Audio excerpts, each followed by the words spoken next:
This is The Gorge. It's a podcast where my friend Sara and I gorge ourselves on overanalyzing a topic. The Gorge is brought to you by Patreon. That's patreon.com/thegorge, where for just $5 a month you gain access to not one, but two podcasts.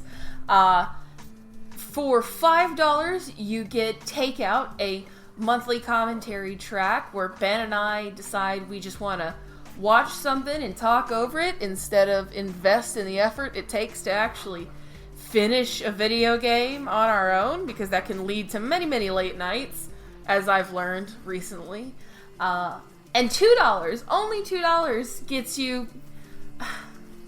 Are we calling it the full name, or are we still just calling it That's Hell You're Walking Into? No, it's still That's Hell You're Walking Into. That is the official name of this podcast. Okay. If you want to get the unofficial complete title, it is Pathetic Fools, That's Darkness Within Darkness You're Walking Into. But normally it's just called That's Hell You're Walking Into, a podcast where Ben and I mostly talk about 3-turn farming setups. Honest to God, like when we're not talking about Fate, like lore, it's mostly just figuring out how to farm efficiently, because it's a podcast where Ben and I talk about the lore of the Nasuverse, and more specifically Fate Stay Night and its adjacent spin-offs. So if you think that sounds like fun, and it always is, head on over to patreon.com/thegorge and kick in however much you want. We appreciate everything. And if you don't have any money, tell your friends. Thanks. I'm farming right now. I have a robot to do the farming for me. Yeah, I'm over here like with the hoe, like carving in like everything and like planting the seeds by hand, and you're sitting on your tractor. Yeah, like listen to me. I did my time, okay? I did my time on an iPhone. I manually 3-turn farmed. And now I have realized there's beauty in technology, Ben. Yes, there is. So anyways. There's also beauty in our lovely patrons. They are Steel Condor, Nihar Bahat, Red Lantern Review, Totally Star 64, Neon Hellcat, Patrick Perez, Roddy 1/2, Hasso Toby 27, Saturn, Alice Marks, Shia, Otzi, Magus Aquamancer, Jack, Liam Lane, and that other one dude. Thank you so much. Thanks, guys. Now, what are we doing this week? It's been so long. It's been 84 years, but we're finally talking about another Ace Attorney game. I know. Yay. Oh god, it's been so long. It didn't 5 years. It didn't feel like it had been 5 entire years since I got to play Spirit of Justice. Like I knew it was like a long time, but I didn't like looking at like the calendar. I was like, oh my god, it really has. I played this on the 3DS.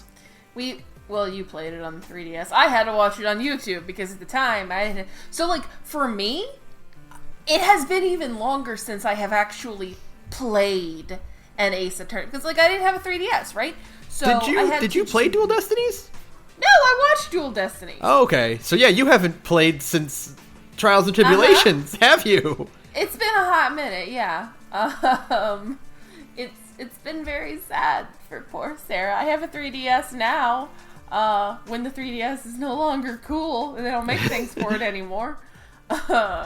So it has been a really long time since I think I played Ace Attorney 4 I played Ace Attorney 4 on the DS, but I mean that's still a really long time ago. Mm-hmm. You know.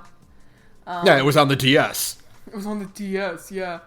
So, but no, finally, we have a new Ace Attorney game. It's also a game that's 5 years old, but whatever. Yeah. Yeah, the problem is it's not actually new. It's still a port of a 3DS game that came out before, or like, what was it, like the same year as Spirit of Justice, right? Yeah. Same year as Spirit of Justice, but I think this one came out like 6 months earlier, one or the other, but yeah. Yeah. I think it went Great Ace Attorney 1, Spirit of Justice, Great Ace Attorney 2. Okay. I think. Yeah. It's been a while. The point is we're talking about the Great Ace Attorney Chronicles Finally. So that Yes. includes Ace Attorneys, or Great Ace Attorneys 1 and 2. These got fan patched, they got a fan translation that was originally just like somebody posted a translation on YouTube, like they put like subtitles over it. And then finally, like forever ago, somebody did a fan patch if you were emulating it. And by all accounts, it was a great patch. I just never got around to playing it. And then finally, they put it out officially in the United States. And what do you know? It's really good. It's actually really good. And like reading about it where it's like, oh yeah, they had to slash the budget in half and it sold, the second game sold half as much as the first game. And it's considered basically a total flop. And I'm like, no! Maybe if you put it in America, it would have sold better. This one actually has European people in it. I know! Oh, don't tell me that. I didn't know that it was basically a flop. That is tragic, because 2 is probably the best Ace Attorney game. It's the best. This is the best. These are the best 2 Ace Attorney games, without a doubt. Yeah, I think. Okay, here's my thing. We'll kick the discussion off with this. I almost understand why 2 flopped as like in sales terms, because having played 1, I really liked 1, but as a standalone thing, it is shockingly incomplete in its story, in like a way that like normal Ace, like every other Ace Attorney is extremely contained with its story, right? Mm-hmm. Like this is the one game, and I get they're trying to do something new, of course. This is the one game where like tons and tons of plot threads are left hanging. It like aggressively feels like, even playing it before I even got to 2, it was like, oh, this is a prologue. This whole game is a prologue to 2. It's even its case structure is so weird. It's very weird, yeah. That it just feels like we have too much for one game. Yeah. And it almost does feel like Great Ace Attorney 1 is like prequel DLC. Doesn't it? It is very odd. Like, if I had to buy these games separately, I probably would have had a lower opinion of Great Ace Attorney 1. Does that make sense? Mm-hmm. Yeah, if you had to wait for answers to a lot of the questions it asked, yeah. Yeah, if I had to wait for answers, if I had to spend, if both of these games had come out separately, they probably would have released for $30 to $40 on their own. And it's like, oh, I just spent $30 and I gotta spend another $30 to find out, like, the whole story. What we got was instead a $50 game that has 10 cases in it, which, my God, the decadence. But, like, I kind of get why. Like, I would put Great Ace Attorney. So, like, my favorite Ace Attorney games are Trials and Tribulations, Spirit of Justice, and Great Ace Attorney 2, right? Mm-hmm. I would put the Great Ace Attorney 1 beneath Trials and Tribulations, and that's fair. Like, I still think it's a really good game, like, for sure. For me, the gaps between the best Ace, the list of Ace Attorney games for me is like razor thin. Yeah, exactly. I love this franchise so goddamn much. It's like, oh yeah, sure, Justice for All is my least favorite, but like, it's like 1% really lower than Ace Attorney 1. Yeah, exactly. Like, it's still really good. It's just like slightly less good. And yeah, I think that might be kind of what hurt 2 is just like the kind of feeling that it was like, oh, what if it just get like another incomplete story or something like that. Mm-hmm. So, I get that. That being said, we got it as a package, and I do feel very spoiled now. I feel like going forward, I'm like, but it doesn't have 10 cases. Right. It needs to have 10 cases now. We've gone from, like, the first one came out and it had 4, and then the standard became 5, and then it became, like, 5 plus DLC. Mm-hmm. And now it's like, oh, no. I would like 10 now, thank you. I want Yeah. all Ace Attorney games to be this long and take this long to beat. Yeah, I finished it, and I'm like, yeah, but do you got a DLC case in there you're hiding? Because, like, both Dual Destinies and Spirit of Justice had a DLC case. They've got those... I didn't play them yet, but there's those little, like, episode things that are inside the bonus content, and I think those are playable. They're not, like, cases, but you play them. They're just story cutscenes. Like, there's no, like, evidence presenting or, like, investigation. It's just, like, a skit. Dang. Well, that's okay. Still, I would like more. Thank you. Jangles my empty cup in Capcom's direction. It's finishing this and like not having both these games at once is just that meme of Patrick. And he's like, "You took away all the Ace Attorney. Now I'm gonna starve." Yeah, even though I have just had a veritable smorgasbord of Ace Attorney game. No, I will die if you don't give me more. Thank you. See, I've said a lot before where I'm just like the appeal of Ace Attorney is both equal for like gameplay and story. Like, yes, I want to know what happens to these characters, but if you do a prequel game, I won't mind because I just get to play more Ace Attorney either way. Right. Yeah, exactly. This is that exact thing where it's like, I'll take Ace Attorney 7 or Great Ace Attorney 3. At this point, yeah, absolutely. Either would be a win for me. I think I would prefer Great Ace Attorney 3 at this point. But that's mostly just because I'm freshly coming off of Great Ace. Also, I think it's a really fun setting. Yeah. It's like you get to have a lot of really weird and interesting characters because, like, the late Victorian era produced a lot of weird and interesting people. You can tell that they had tons of fun designing characters, because I'm pretty sure, like, because the original trilogy all came out on the GBA before they even hit the DS in America, didn't they? Yes. But, like, the reason they could get away with, transplanting everyone from Japan into North America is because the character designs are pretty, like, universal. Yeah, they're not, like, I guess aracial. Like, you don't have to do much to make them fit, like, being a white guy or being a Japanese guy. Like, none of them, like, look overtly like Japanese in a way that would make it weird to call them American. Right, yeah, it's not like calling like a rice ball a donut, you know what I mean? Like Phoenix Wright looks like he could be a guy in California. Sure. I think the reason, not to like already get us off on a tangent, but the reason that what we all jokingly call Japanifornia exists is because it was a decision made with the first Ace Attorney game. And this was before our Lord and Master, the High Queen of localization, Janet Sue, got the job, you know what I mean? Mm-hmm. And so, like, at the time, and this was a really long time ago now, because we're all ancient at this point, you might as well bury me out back with the other bones in the yard. At the time, there was just some absurd, bizarre decision at Capcom to be like, no, localize it to be America, because we'll probably never bring the other ones over. This is just a budget title. So they did. And the only, like, overtly Japanese thing in the first game is the Steel Samurai. Yeah.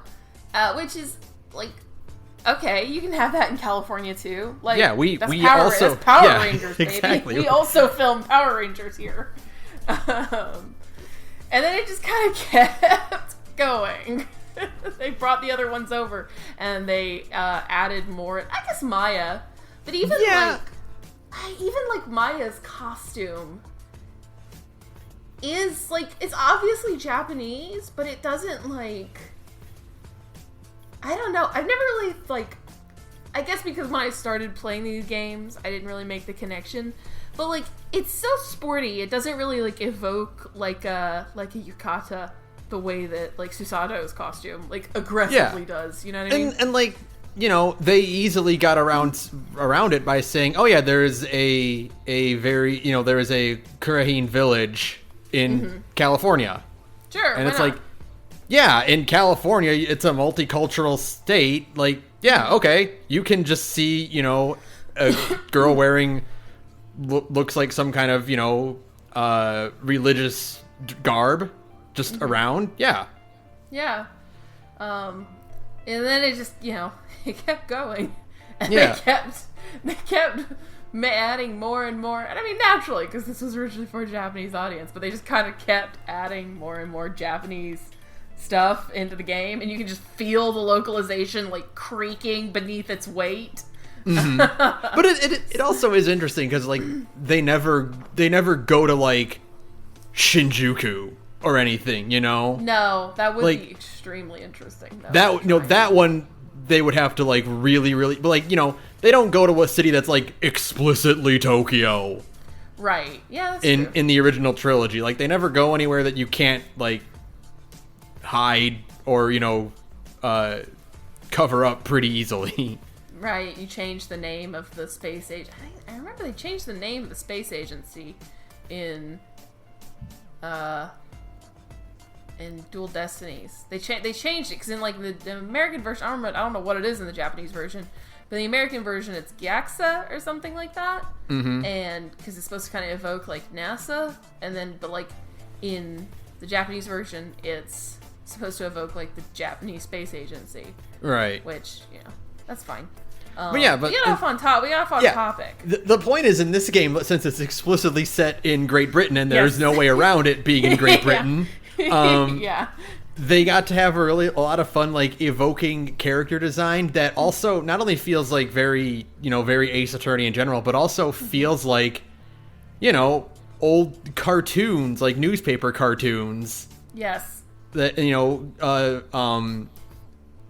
caricatures and whatnot of that era. Yeah, no, it's great. It really does feel like, it just, I think I was joking with you, it feels like Shu Takumi got, like, really, really into Victorian England. Yeah. And was like, I'm gonna make a whole game about it. And, like,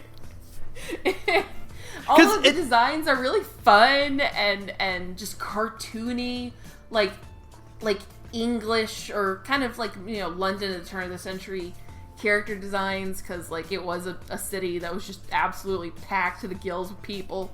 Mm-hmm. And so you had all kinds of different people running around, and, like, it was a total hellhole, but it also had, like, really, like, amazing things going on at the same time. And just, like, so you can have, like, this really wide-ranging kind of character design of, like, your standard street urchin pocket picking little goblin girls and fancy monocle wearing, noblemen and all that stuff, and ladies kind of jives. Ladies in giant dresses with fancy hats and parasols, and yeah, exactly. You get guys in newsboy caps and patches on their pants and all that. And it's great. It's great. All the character design in this game is super, super solid. But again, that makes sense. It's Kazuya Nuri, who is my favorite artist for the Ace Attorney series. And it has to be totally just an appreciation for the aesthetic, because, like, there's nothing in the gameplay that forces this to be set in 1900 Great Britain. Yeah. Because, like, one of the things about, like, say something like L.A. Noire, for instance, which is set in the 40s because they didn't want to model hair. But also, it's like, okay, well, you don't have, computers, you don't have magnifying glasses, you don't have, like, things to help you with your investigation that would be beneficial. Right. You can't check blood types, you can't check fingerprints, etc., because it's in the 40s. Your best bet is your eyesight. Right. But Ace Attorney in general doesn't really rely on any of that. So yeah, like,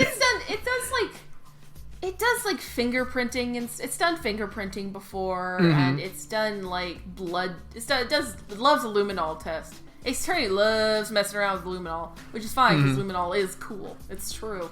But they put luminol in Great Ace Attorney 1. Yeah, exactly.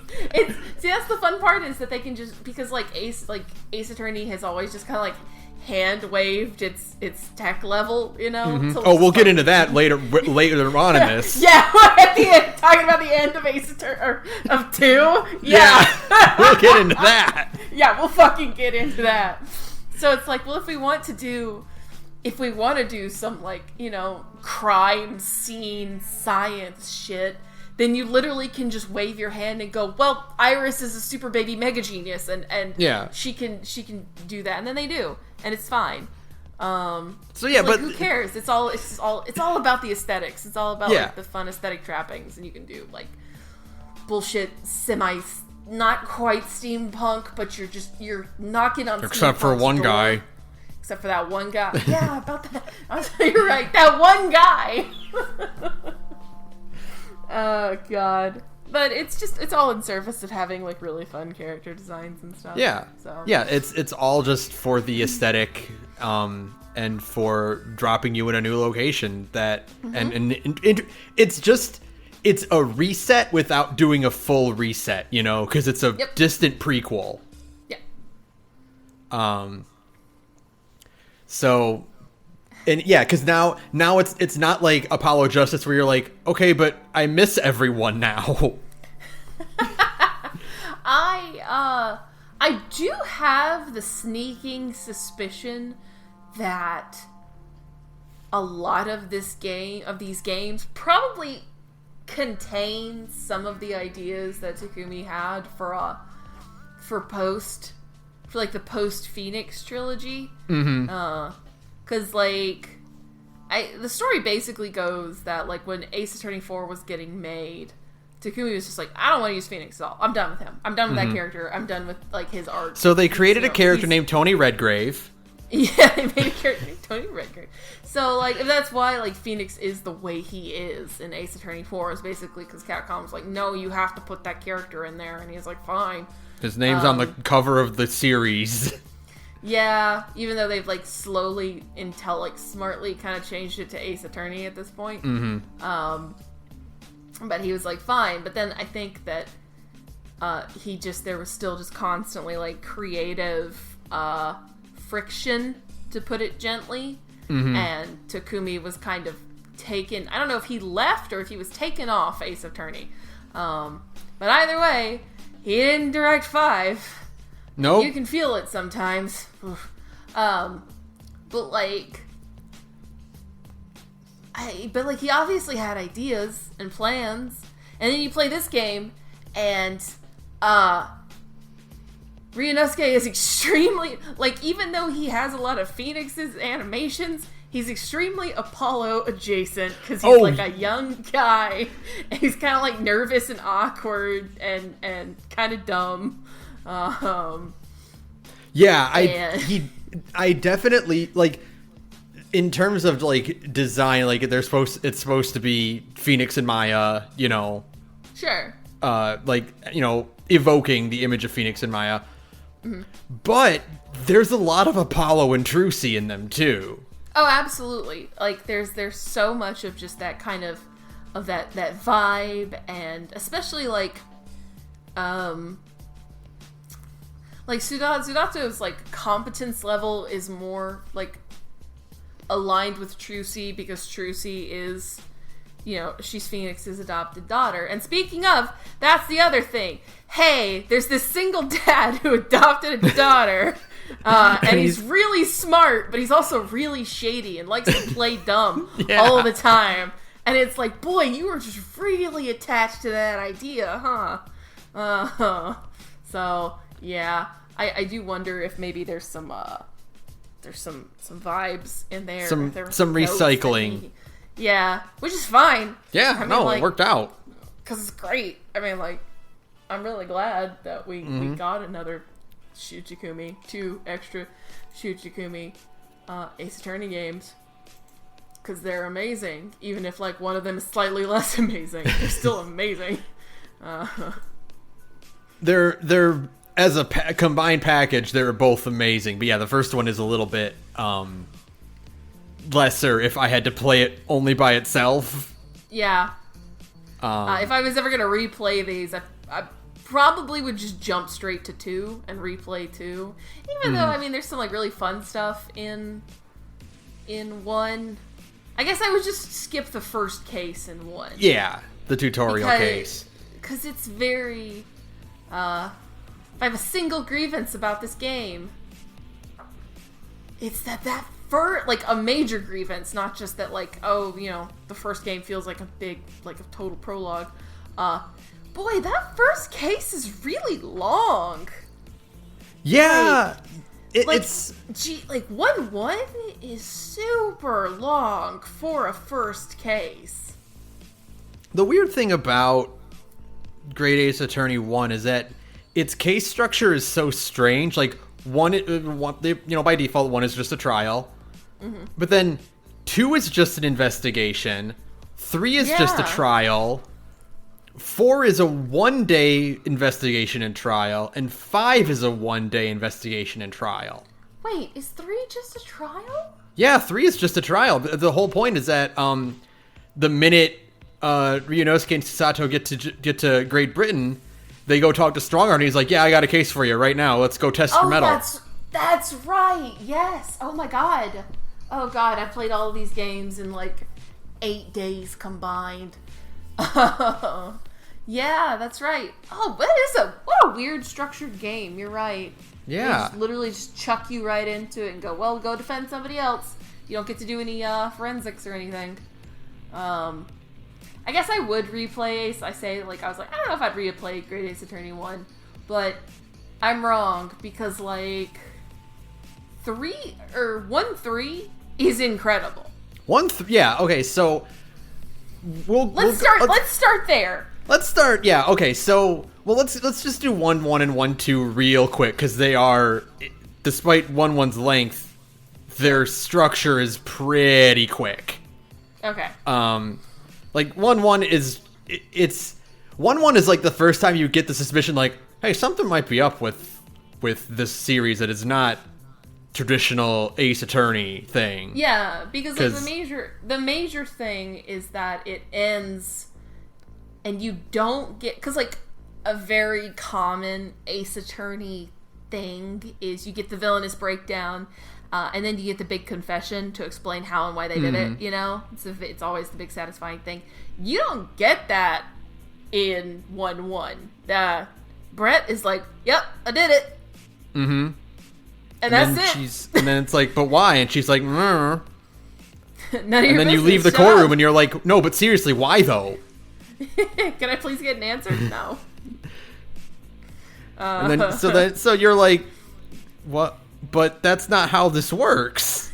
You're breaking the rules. Hang on. Even 3-1, which was like, you know, a whole situation in of itself, is like you still get a confession, you still get a reason why all this stuff happened. Mm-hmm. But like so you're left with like, well, this is weird. I don't like what's going on here. And then you get to 1-2. Mm-hmm. And you're on a boat and you're like, okay, well it's you know, old 1-2 again, where it's, you know, your mentor figure is dead and you have to defend that, like, so what are we gonna have a trial on a boat? Are we just gonna, as soon as we get to England, just go right to court? Which, I mean, is technically what happens. But, like, yeah. Are we just going to get to England and go to court and, like, do the court part there? And the answer is no. It's just an investigation. You're just having a detective power hour. And it's so strange because this is, like, the first time, I think... No, Dual Destiny's DLC case was also an accident. But this is the first time where it's just like, oh, it was an accident. Yeah. Is this really like the first other than Dual Destinies Yeah. Everything else except for every other case except for Spirit of Justice's fourth case, is a murder, because the right agency is they're criminal lawyers. Huh. Like, that's which is one of those things that, like, Apollo mentions, because they're like, why are you taking a civil case? We're criminal lawyers. I guess, man. Yeah, then it is extremely strange. Huh. That's funny. Okay. And so you're like, yeah. oh, well, this is also weird. It's very odd. And then you get to 1-3. Which is incredible. And then you're like, Yes. oh, something's fucking up with this series. Something's real fucky with what they're doing with this one, and I like it. 1-3 is probably like it's on the top 5 list of like favorite cases. Mm-hmm. Like if you told me to pick like my 5 favorite cases, well, one, I had to think about it for a long time because like, oh god, there's so many cases in Ace Attorney. I know. But really high up there would be 1-3 because like 1-3 has an incredible, like a singular incredible moment that instantly switched my like feelings about the case and like catapulted it into being one of my favorite. You messaged me about it. Yeah, I messaged you a lot about this game while I was playing it, mind you. Because and it's great because I had the exact same like reaction to it. Yeah, because, like, I guess, okay, listen, here's the point. You can't talk about these 2 games without talking about spoilers. So, it's been 30 minutes. We are in, like, hardcore spoiler territory. Go play them. It's $50 for both games. It's $40 for both games. Just like Bacano, you can't talk about this game without spoiling it, by nature of its existence. Go play it. They're not expensive. They're really, really good. They're easily some of the best Ace Attorney games. One of them is the best Ace Attorney game. So yeah, go play it.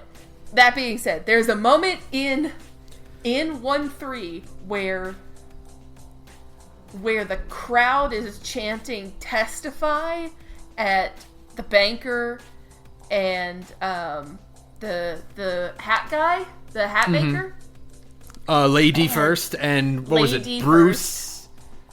What was his name? Oh no, Ben, you can't. There's too many characters in these games. You can't ask me to remember all of them off the top of my head. But it's the banker and Lady First, the hat guy.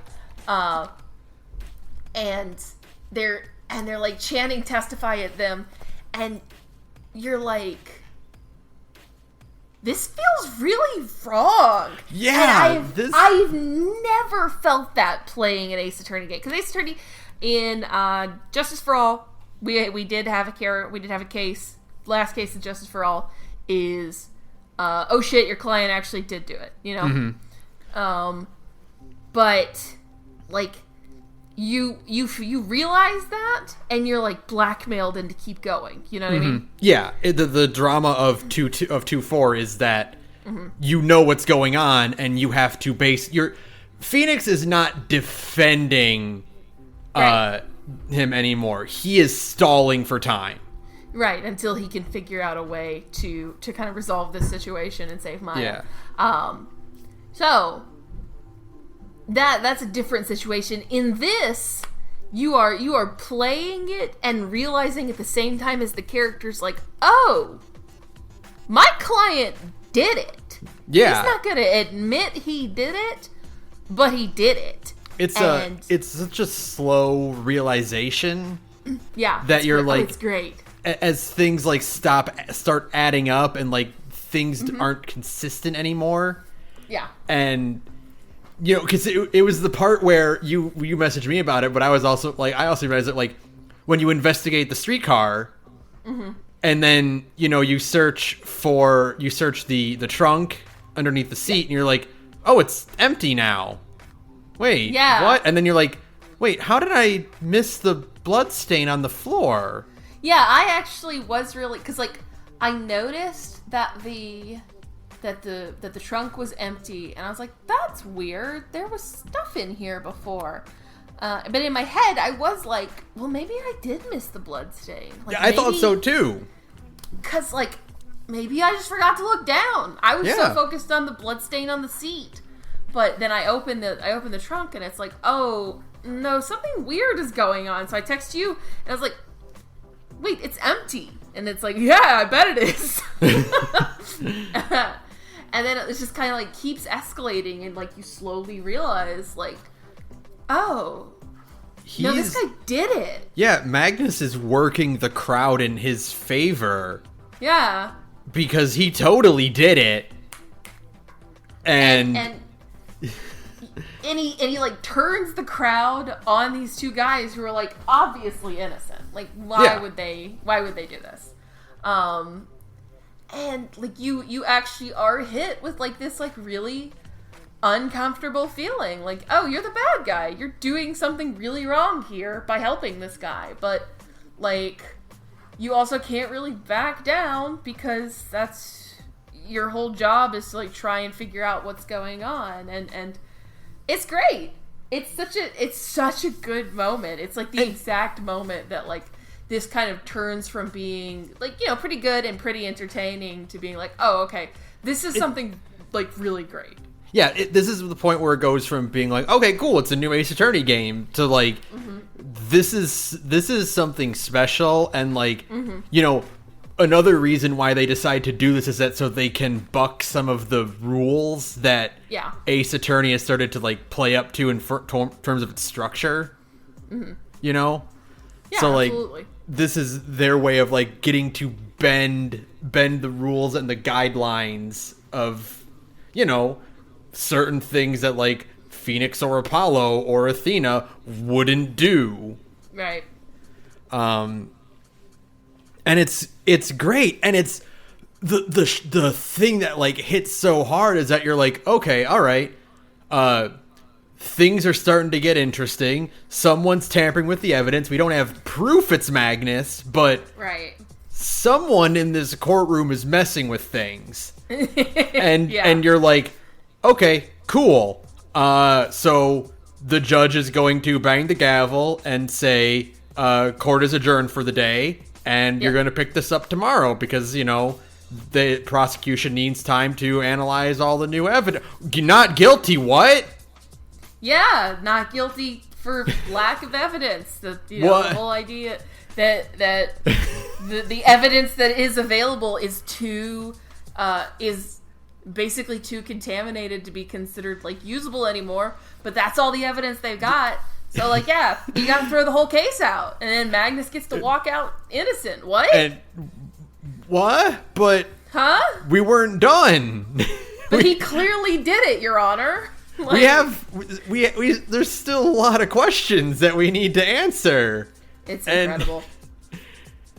It's so good. But what do you mean we're done? We can't. And then it ends on like the craziest fucking bombshell ever. Yeah. Which is that someone locks Magnus McGilded inside of the carriage and lights it on fire, which is easily one of the most gruesome ways anyone's ever died in this series ever. This is Shoot Takemi like taking things in his own direction, right? Mm-hmm. I'm 100% convinced he looked at Dual Destinies and the bombing in the courtroom, and he's like, I want to do that. That was cool. I want to do that in my game. That's cool. I want to do something like that, but in my own way. And then he did. He literally lit a man on fire. In like the most PG way possible. Yeah, I mean, it's still fucking horrible. It's still horrible, but you know, like they don't show anything. Did you think it was McGilded, or did you think like someone else is in there instead? No, I did think it was McGilded. It was just like, oh god, no. I was like waiting for the twist that like it was like the body was burned beyond recognition and McGilded is still alive. That actually would have been a good twist, though. But no, McGilded got. I expected the next case to be about that, and it's not, which is No. even better. Yeah, they're just like, we'll get back to that. And I'm like, no, you won't. Come back. You can't. Get back here. You're in Naruto. You don't get to just go, whatever, that was weird. Anyway. No, we have a plot to resolve. We now need to, some poor asshole is going to get accused of burning McGilded to death. I guess technically, eventually, some poor asshole does get accused of burning McGilded to death, but it's really, really, really far down the line. Yeah. And they don't ever really bring McGilded up that much in that case, but that is essentially what is going on. And the point is that we finally, after that, get a traditional Ace Attorney case. Yeah, just a regular, no strings attached, until later. Later. Yeah, the thing I love about this is that, like, every single case is connected in some way, and that's something that most Ace Attorney games don't do. The whole point is that, like, you know, the structure is a bunch of unrelated cases, and they drop hints here and there about the new prosecutor and their backstory, or, like, whatever some underlying plot is going on, and the final case ties everything together. And, you know, but this is just, like, there's this underlying thread of, like, every single case being connected in some way. Even this one that seems completely distant from everything else. Right. Yeah. But, you know, it's, yeah, it's funny how you were saying that, how, like, all of them they're, like, disconnected, serialized stories. And it's like, oh yeah, it's kind of like, like, original Ace Attorney cases are almost like Sherlock Holmes stories. You're kind of right, yeah. In the way that they're not really connected to, like, they don't have, like, an overarching plot in any major way. They're all just, like, little detective stories. And then, ironically, the Ace Attorney game that does have Sherlock Holmes in it, asterisk. Excuse me. I believe you mean Herlock Sholmes. Because he respects women too much. And thus cannot be Sherlock Holmes, copyright Arthur Conan Doyle. Yeah, it's true. No, this is the game that has a Sherlock adjacent character, let's say.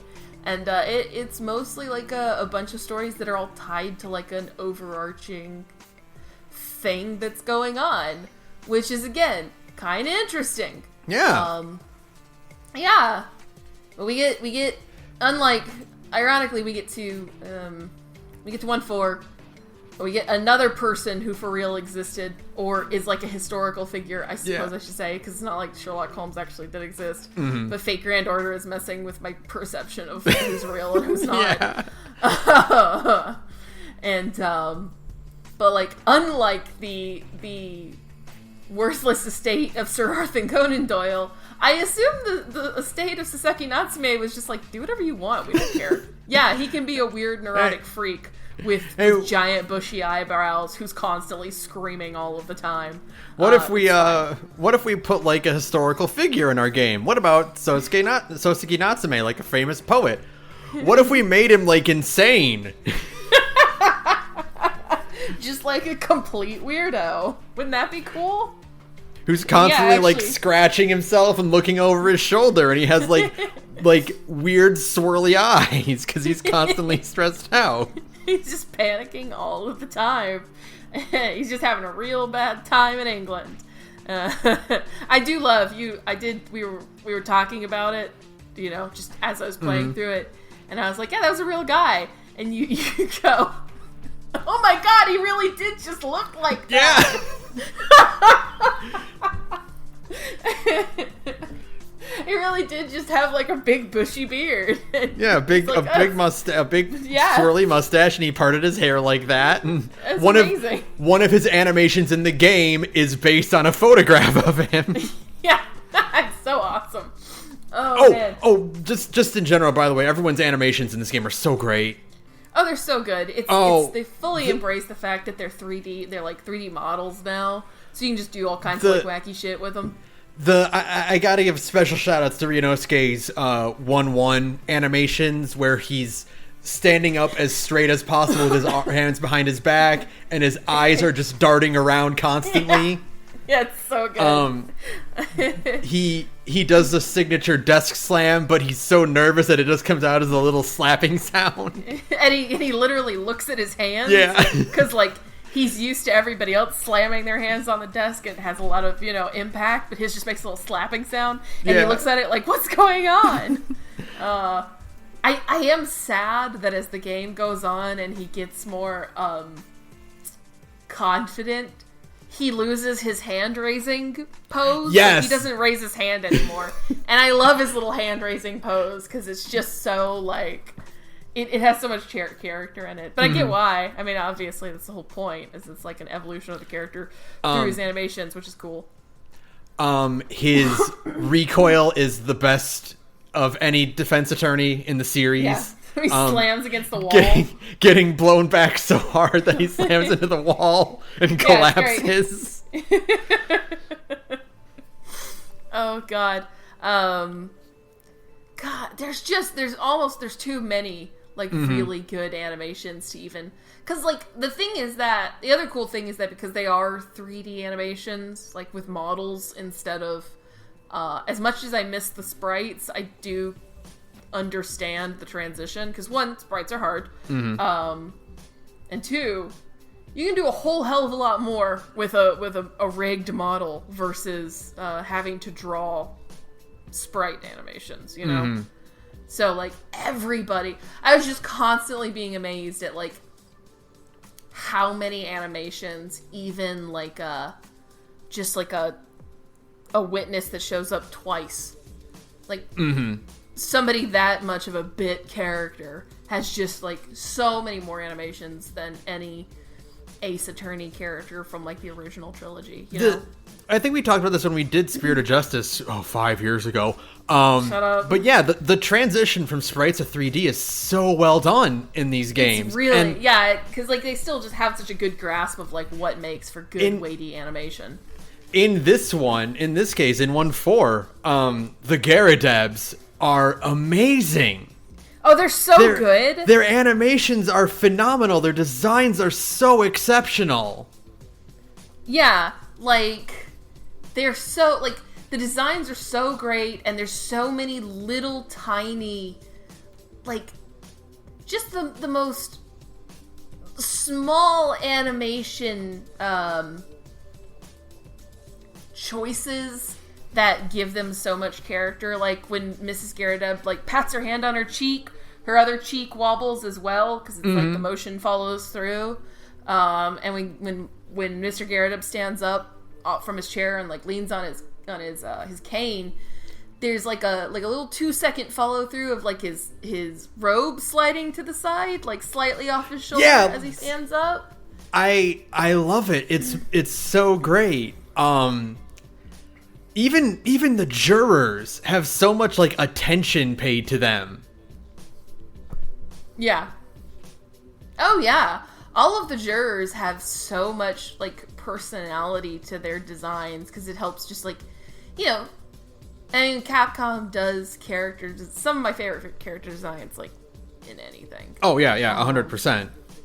And yeah, I think the thing you can say about Capcom is think about Mega Man, Street Fighter, Devil May Cry, like, Phoenix Wright. Like, they have just amazing character designers on staff. The two things they're great at are character designs and music. Yeah. But, like, everybody, you get so much, like, character come through with these designs. You like, everybody is so, like, recognizable and colorful and animated, and I mean, the game just looks great. Like, the art is so on point, and it's just like, oh man, can we get another one, please? Yeah. Anyways, but yeah, this is another case as well that ends in being an accident. Yeah, this is one of the few that also, I think one of the only ones that doesn't have a murder victim. It was assault. The victim is still alive at the by the end of the day. It's so much lighter than the kind of fare you're used to in these games. And it was like go ahead. Like coming off of 1-3. Yeah, which is so heavy. Yeah, like you kind of needed this like nice breath of fresh air. Mm-hmm. Again, granted, in 2-2 kind of over or undersells the happiness of it, but we'll get there. Yeah. But like it's still, and I mean that's kind of that is the goal, I suppose, is to be like, oh yeah, like just because McGilded lied to you, that doesn't mean you have to like give up on this whole idea of believing in your clients. It's more of an idea of like believing in like your kind of like believing in yourselves, like perception of people, I guess. And just being willing to accept that like the person you're representing has like a good to them, because otherwise like you're just not gonna be able to function. And yeah, I really like it. I enjoyed this case quite a lot, mostly because I think Natsume is such a entertainingly designed and animated character. Oh, he's so great. He's just this completely madcap, and the alliteration is so much fun. Yeah, all of his, like I said, all of his animations are great. All the zoom ins, when his eyes turn from being squiggles to just being like big watery cat eyes, and he like instantly transforms into just the saddest man in the world. I love that shit. I love like every part of it. This is one of those great cases too where like this game doesn't really hold your hand too much. I think a complaint I've had about like more recent Ace Attorneys, especially Dual Destinies, is that it's a little hand-holdy. Like it just kind of points you in the direction you need to go. Well, like in this one, they really do just kind of say like they give you everything you need to figure out. Maybe not exactly how the murder happened, but a good example is at one point in the middle of like the married couple, Pat and Rolly's testimony. It was like, oh, he moved the body. Yeah. Like, that's what happened. Once they mention that like the Bobby who finds the body has to stick around and like help with the investigation no matter what, it's like, oh, yeah, he moved the body because he wanted to go, like, on an anniversary dinner with his wife. Okay. And, like, you figure that out. And the game never really it never really says, like, I wonder what happened here. Like, you have to kind of put those things together yourself. They do the good pacing, because a lot of people complain about Phoenix Wright, or not complain, but like joke about Phoenix Wright, where it's like you figure out what happened an hour before everyone else does. Yeah. I never got that in general with this franchise, because it's usually like, oh, I know what happened, but do you really? Because like there's got to be 3 or 4 more twists before you get to that point. Yeah, do you really know, like, do you actually know what happened, or do you think you know what happened? And the answer is no, you don't know what happened. But this one, the idea of like, oh, they moved the body, is one of those that like you don't even think about until you start piecing it together when Rolly starts testifying. Yeah. And it's great. It's such a fun, phenomenal, like fun, exciting case. You get to see Van Zeeks try to play off these buffoons, basically. Yeah. Van Zeeks. What to say about Van Zeeks? So Van Zeeks is, I'm surprised that they managed to find a prosecutor that I like less than Spirit of Justice's. Oh yeah. Nayuta was such a nothing character. Yeah, Nayuta has nothing going for him compared to Simon or Godot or Franziska or Edgeworth or anyone. He has no personal doesn't have the personal stake with Apollo that you would want him to. But Van Zieks is a racist asshole. You're right. I will give Van Zieks the leg up over Nayuta, who is easily the worst prosecutor in the series. Just like in terms of blandness, like it's just like, oh, this is just like eating white. It's just like eating crackers or like untoasted bread. It's just bland. Like Van Zieks at least has like the compelling kind of reasonableness that I wasn't expecting. Like he's always like once you make your case to Van Zieks that like something fucky is going on, he will let you pursue that line of questioning, right? Mm-hmm. Unlike, say, Edgeworth in the first game, who is just like an insufferable asshole, who's just like, no, I don't want to hear it, blah, blah, blah, this guy did it, fuck you, Mm-hmm. Because he's only concerned about getting the W. Yeah. And yeah, like the interesting thing is that you were like, oh, here comes the next prosecutor who's never lost a case. And I'm like, actually, he's lost many cases, and that's important. Yeah, that's the thing. Yeah, they were like, at the beginning, they were like, yeah, he's so scary. I'm like, blah, blah, blah, I've heard this all before. And it's like, no, you haven't, actually. There's something interesting going on there.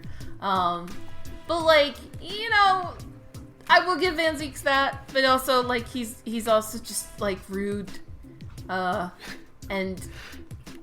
it's important. And just still not as compelling as the other. Like, even, like, okay, putting aside the racism thing, because, like most of the British characters in this game, except for, like, a handful, are racist. 1-4 is just chock full of it, isn't it? Yeah, it's just bursting at the seams with they're it. Like, it's like, they're come like, on! They're like, when you do your the juror assessment thing where they're like, why do you think Natsume did? And like, well, look at his hunchback and beady little slanted eyes. And you're like, whoa, okay. Chill out. Oh my god. This fun, cartoony looking English person is like, yeah, I don't understand those word I'm not allowed to say. It's horrible. You're just like, what's going on here? But that's it. But like the other thing is that like Van Zieks is still just not that interesting. He's really not. Beyond him being somewhat reasonable in to a degree, because he's still like it's a big deal that like he has not actually won all of his cases, and that's kind of like important for the myth of the Reaper. Sure. But it's like, dude, you also just hold L after L from Ryunosuke, and eventually Edgeworth started to pick up on that, and he's like, wait a minute, maybe this guy knows what he's talking about. Right.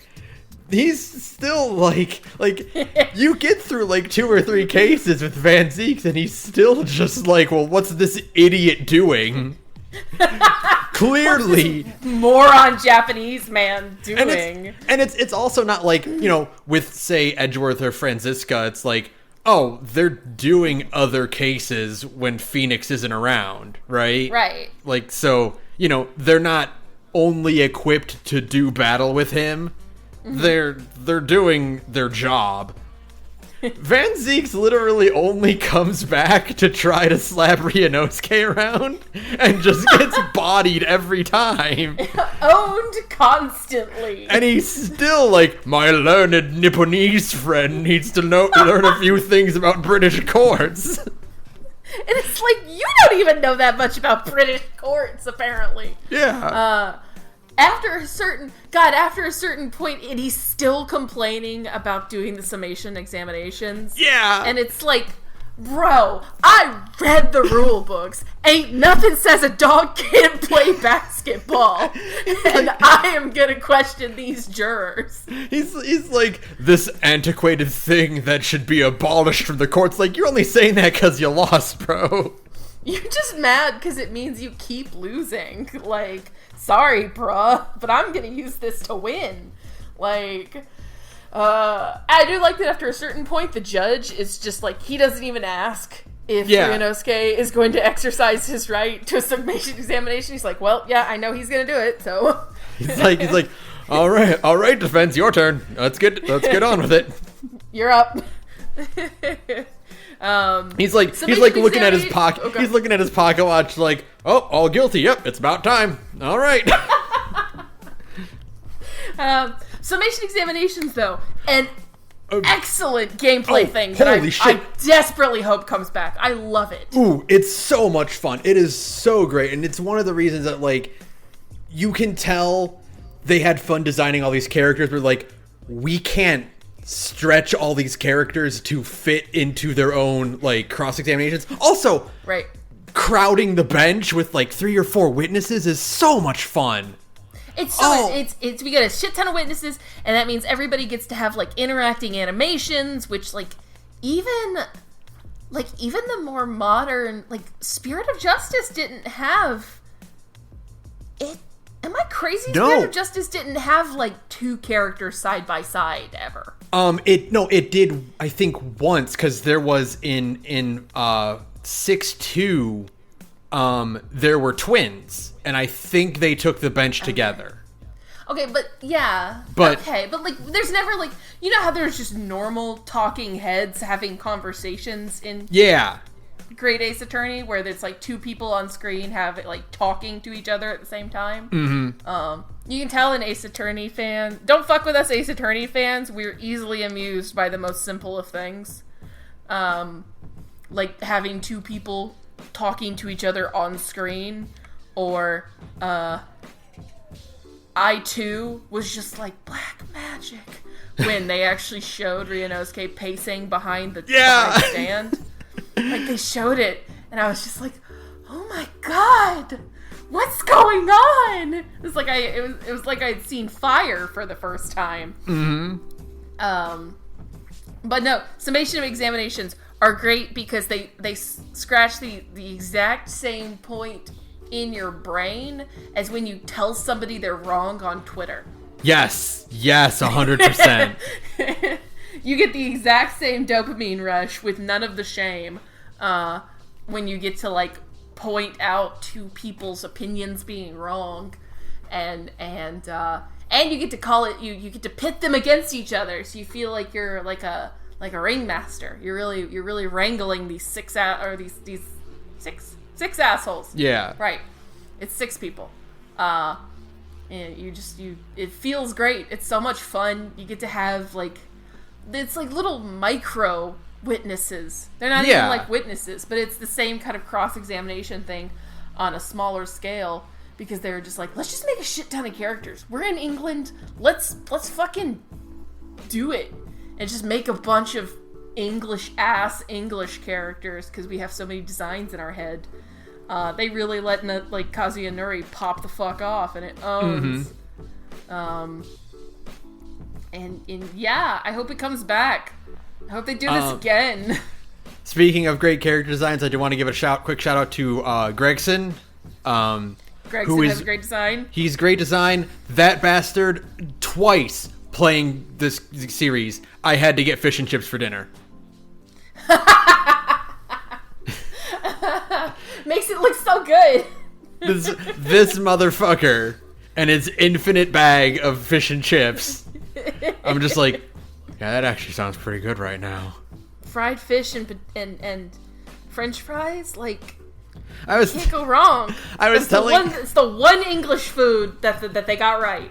I was telling Melissa that, like, the thing is that, like, I enjoy 2 types of seafood, which is one which is, like, the highest class Japanese sushi you can find, or the kind of fried smoked garbage you would find in the dingiest, grayest port in a place where it doesn't get above 50 degrees. Yes, absolutely. If it's deep fried to shit and you can just cover it in vinegar, yes. Salt and vinegar. Just douse it up. Sounds great. Perfect. I'll eat 100 of them. But oh god, we got off on off on a tangent again. Help me. The point is 1-4 is really good. It's really fun. 1-4 is great. Is 1-4? No. The first time is actually in 1-2. Because I figure we can talk about it now. We haven't even talked about the best character in the series yet, so we're gonna do that right now. The Dance of Deduction owns. Oh my! It's my other best. It's the other best part of this amazing game series. My favorite new mechanic is the Dance of Deduction. Oh my god! It owns. Holy shit! It's so much fun. It is a fantastic gimmick. A really fun way to break up the monotony of investigation. Is finding something out, and then you do your own little mini presentation. Ryunosuke and Sholmes' animations in it are great. Their back and forth is so much fun. Like their banter is a delight. It's really funny. It's because you get to have just like these really dramatic little camera cuts and people like sweeping around and snapping their fingers and dancing, and it owns. Sholmes doing this like that animation with his hand where he like grabs at the air. Yes. Oh, I love that. It's good. It's someone described it as where it's basically just like, the sign says Sasalele. It's like, no, Mr. Sholmes, the sign says sail, sail. Yes, it says sail, sail. Oh man. No, they're so fun, and they have great music, like every other thing in this game. Holy shit, the soundtrack for the Great Ace Attorney series is so good. The most incredible soundtrack I've possibly ever heard. Like, there's only one bad track. There's only, and I hate to say it because it's for like one of my babies, but I had to say it. I hate Iris's theme. It's not. It's way too bubbly. It's way too and you kind of know that they know because I counted. It only plays like 3 times in the sequel. Like they realize, they're like, oh, this doesn't work tonally. It's way too poppy. It's way too bubbly. I'm so sorry, Iris, because I love you, but it's every time it came on, it's just so what's the word? Jarring, I guess. Yeah, it doesn't fit with the rest of Great Ace Attorney. No. But the song that plays for Dance of Deduction and the Redux version that plays at the end of 2 are incredible. They're great. They're so good. So you have like this great music and these like this really funny back and forth between these two characters, and it's just like, oh yeah, I really like these games. Yeah. It's the whole time I was playing it. Like that's the thing that just kind of like kept coming to me. Like as I was playing these games, it was just like, all right, I really like Ace Attorney, like a lot. I would love to see an equivalent of Dance of Deduction show up in Ace Attorney 7. Sure. Somehow. It's like, if I had to pick between the two, though, I think I would prefer the juries to come back. Yeah, for 7. I think, I would love for the jury to stay a thing. Because that just gets so intense sometimes. It gets really intense, and it's a really good, like, alternative way to uncover evidence. Like, going back to 1-3, the initial cross-examination of what happened and how the guys on the top of the car saw the stabbing happen. Like, it's really hard to find any inconsistencies in that testimony by design, and they because they like immediately after that testimony they're like, yeah, we're gonna choose to convict right now, and you use that opportunity to like uncover new evidence.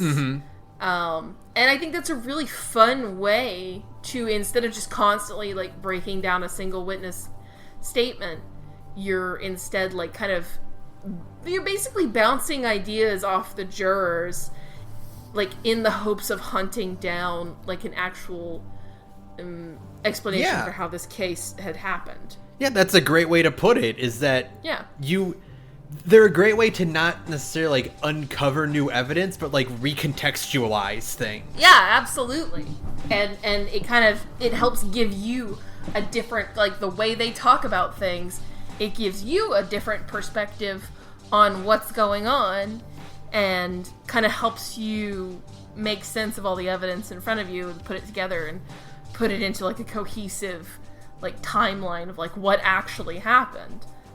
Which is great. I mean, it's awesome. I really hope it comes back, because it's such a fun mechanic. Like, I also really hope the Days of Deduction thing comes back, but that's such, like, a character-specific thing. It is. Sholmes. It's really tied to Sholmes specifically. Yeah, it's because Sholmes is an idiot, ? Yeah. I will say, I really liked the last Dance of Deduction in 2, because, I wish they had done this sooner. Like, I wish they had introduced this sooner. There's no correcting going on in the last one. Like, you are just filling in the gaps. Like, yeah, but it really fits for the last one for reasons we'll get into later. Right, which we should probably move this along. Yes, we should. Been an hour and 11 minutes. Let's get to 1.5, because 1.5 is again where the meat starts showing up and where you start going, what the fuck is happening in this game? So that means another, like, excellent character. We didn't even talk about her in 1.3. No. But because she's kind of like a minor character there. But Gina gets to come back. Gina gets to be amazing.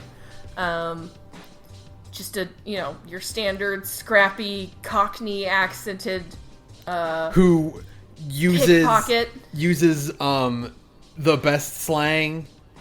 Oh god, yes, Cockney rhyming slang. Yes, it's the best. It is amazing, but if you don't know what she's doing, like, for a while I was like, what is she saying? Like, which is the point. It's to make her, like, utterly incomprehensible. And I'm like, what the hell are you saying, Gina? Because it permutates to the point where, like, the rhyme vanishes. Like, she says, have a butcher's.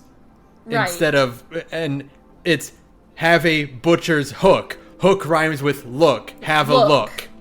Right. That. What?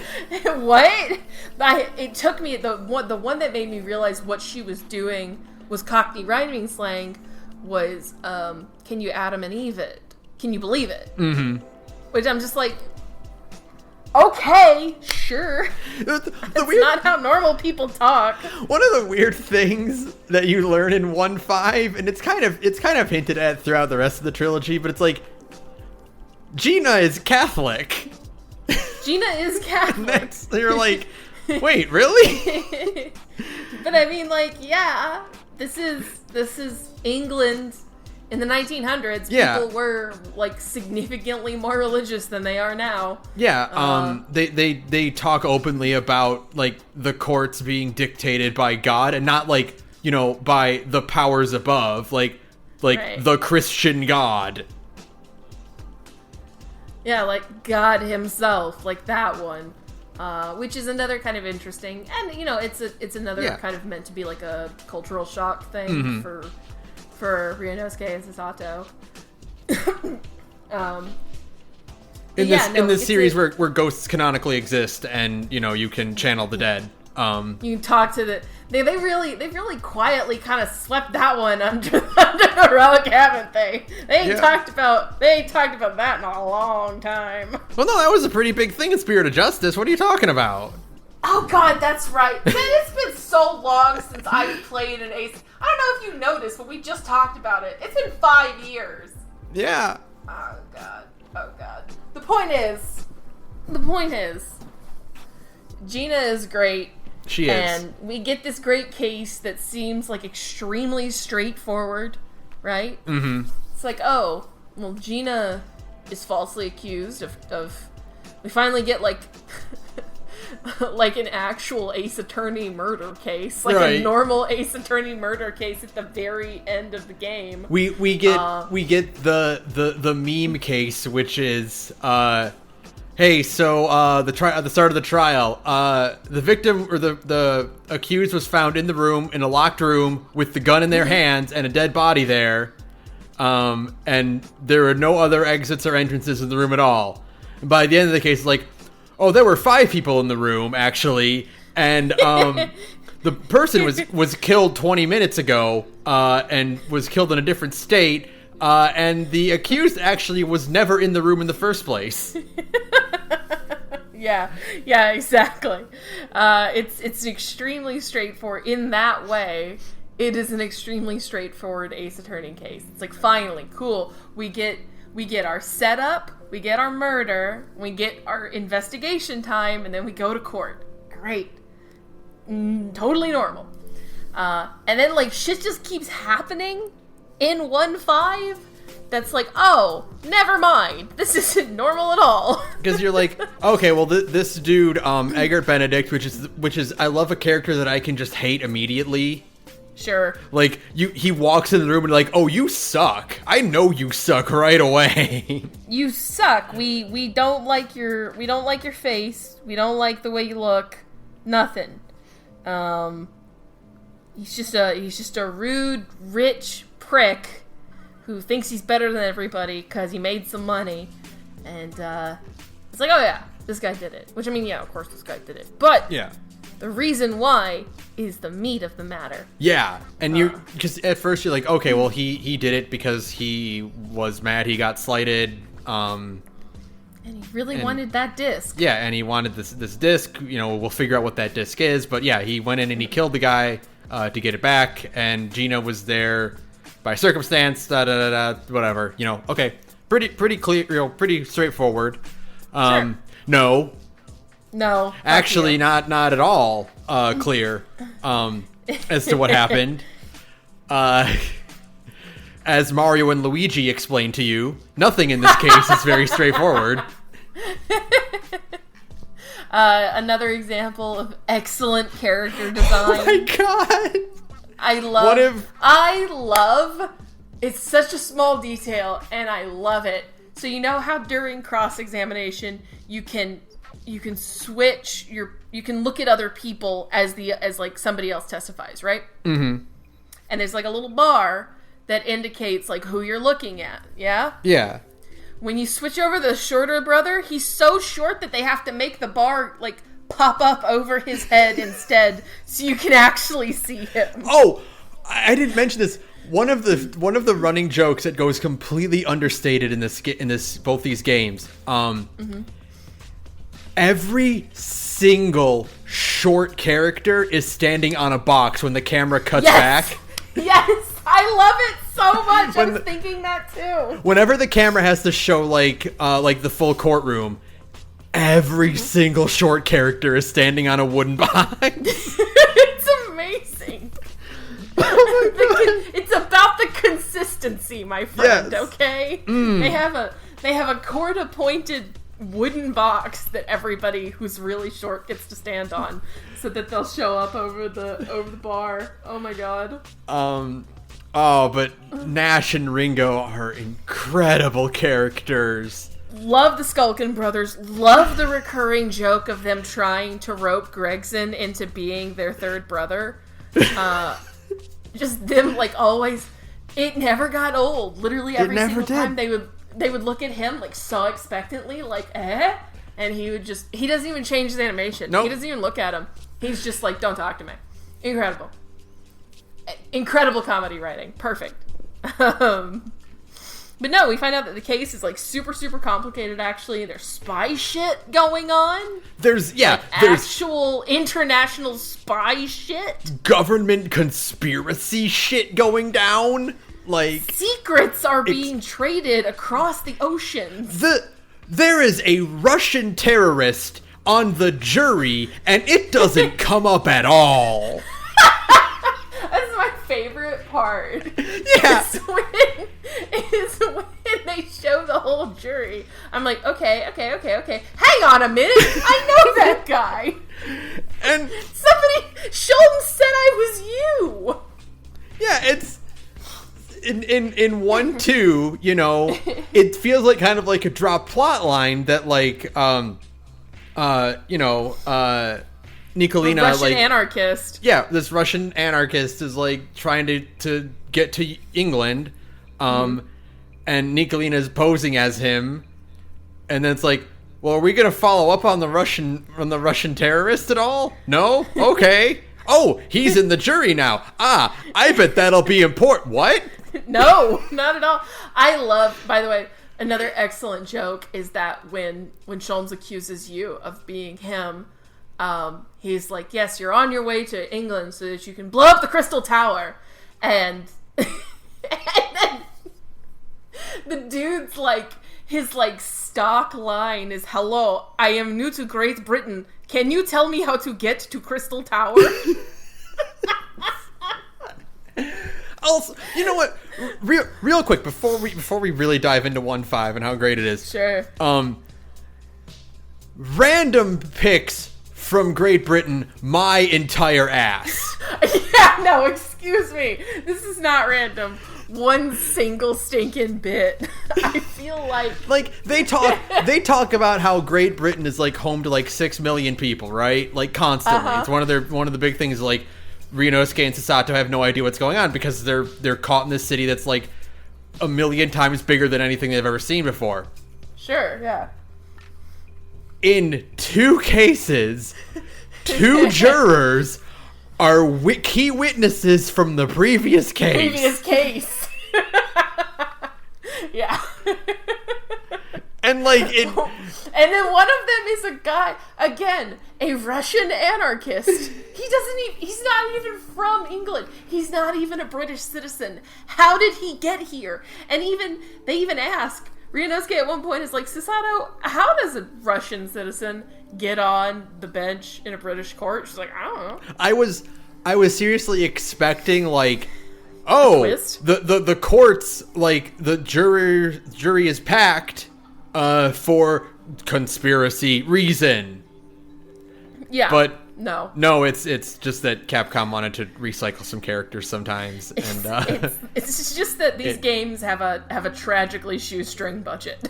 Yeah, and they had a fun idea to get a lot of characters in, but they couldn't make enough. I mean, it does lead to some funny bits where, like, when you're doing the investigations, and you're like, you were the witness in the last court case that I had, where I kind of picked on you a bit, and he's like, yes, you did. It's like, oh no, this is gonna make my job a lot harder. Great. I don't suppose we can, let that go for the interest of fairness, and it's like, maybe we'll see. Oh no. This is gonna be hard. But no, 1-5. Let's 1-5, it starts off as like standard, quote unquote standard, for like your 5th case, in an Ace Attorney game, like the big finale. Strangely enough, you don't get a brand new prosecutor in this one, which is like a little weird. Usually they do that where like the 5th case is handled by a different prosecutor. I think only 1-3 didn't have a new prosecutor, right? Because wasn't 5-5 Edgeworth? Yeah, because Blackwell was the defendant, or the. No, he wasn't the accused. Who was the accused? He was just a key witness for it. Yeah, he was just a witness for it. No, it was Edgeworth. Yeah, that one. Yeah, Edgeworth was 1-5. Yeah, no. This is the rare case where like the final case is, and it's that again kind of contributes to this game's like prologue-y nature. Because it feels like it's setting up, like eventually we get to a new prosecutor at the end of 2. And it kind of contributes to that feeling of this being just like all set up for 2. Yeah. And that's fine. And again, this is a game. It's a game that's very much about like kind of shaking up like standard Ace Attorney conventions so that they can, when they do come back to them, they're kind of presented in a different light, you know, because like the second game is more of a, I wouldn't say conventional Ace Attorney, because there's a the connectiveness of those cases is not conventional at all for an Ace Attorney game, but like it's kind of like the actual structure of the game itself is more conventional. So it's kind of felt like they're like, well, we want to do that, but we also want to do some new stuff. So like the first game is kind of setting up for the second game by using a less like normal structure for the series. So, and part of that is not having a new prosecutor for the final case. Yeah. But it's still really, really fun. And as things like progress, I'm just more and more like, they're really going places with this one. Yes, it's very, like, again, this is that whole, like, it's a very different structure for an Ace Attorney game where, like, everything is so interconnected, and it's like, oh, yeah, there's no way all of this stuff that's getting presented, like, there's no way all of this is getting resolved in this fifth case, right? Like, normally the way, like, these games work is the fifth case is the big conspiracy case. It always has something to do with whatever happened a shitzillion years ago. 10 years ago. 10 years it's ago. Always 10 years ago. It's always 10 years ago, without fail. Like I said, if you make an Ace Attorney game where the final case isn't about something that happened a long time ago, Shu Takumi will show up at your house with a gun. 10 years ago, he will have. 10, yeah, or he will in 10 years. Yeah. He'll show up at your house in 10 years in the future and be like, I remember, motherfucker. But, you know, this one, it's like, but the whole idea is that it's like there's this conspiracy thing, and we're gonna, well, by God, we'll resolve all of it over the course of this long and fraught case. No, you won't. One of the craziest moments of this is again how it ties into 1-3. And you know, this does, again, this is one of those things that feels like Shu Takumi commenting on where he wanted things to go, because one of the things about 1-5 is the judge like getting on Ryunosuke's case, like, you defended a man who was very clearly guilty and who used falsified evidence to get an innocent conviction. Right. We're gonna have words about that later. Yeah, we're gonna have to, you know, we're gonna talk about that, and you know, over the course of the game, you're gonna have to do, over the course of this case, you're gonna have to do like even more stuff that you probably shouldn't. But there's a lot of people doing things that they should not have done. Gregson specifically, and I'm so glad the game does straight up call him out for that he did a wrong thing for trying to pin all of this on Gina. Yeah, you were going to, because you know they make a big deal, like, yeah, we have the death penalty for murder in this court, like, you were going to send an 18-year-old girl to die for the sake of protecting these government secrets. Right, like somebody who extremely doesn't deserve it. You're gonna like doom her basically, so that you don't get in trouble. Like more than anything, it's to cover your own ass. Like less so than protecting like state secrets, you know. And yeah, it's great. It's the whole just building up of this. It's a great case with that like really goes toward this whole idea of not really holding your hand.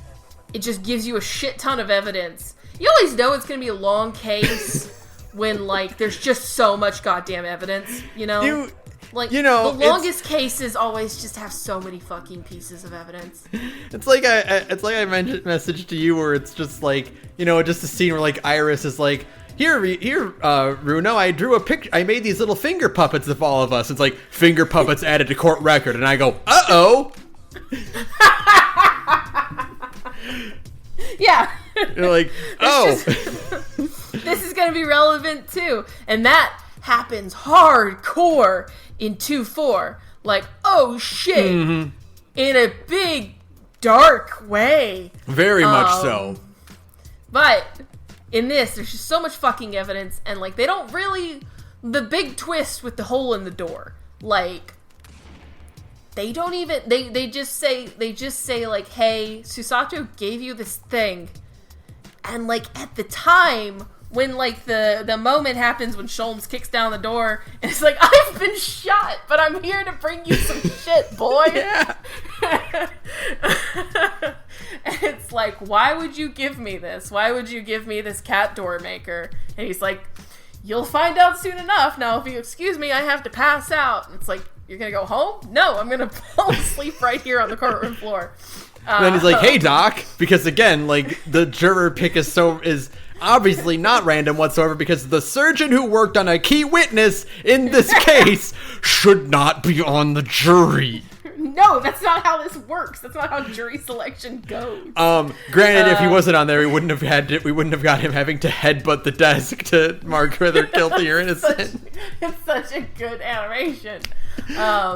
Although, can we take a small detail? Okay, so the whole point is, Sholmes brings you the door, or the door maker, and you're like, what am I going to use this for? And they don't, and you have to figure it on your own.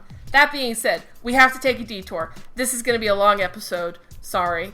Can we talk about the night that Herlock Sholmes had?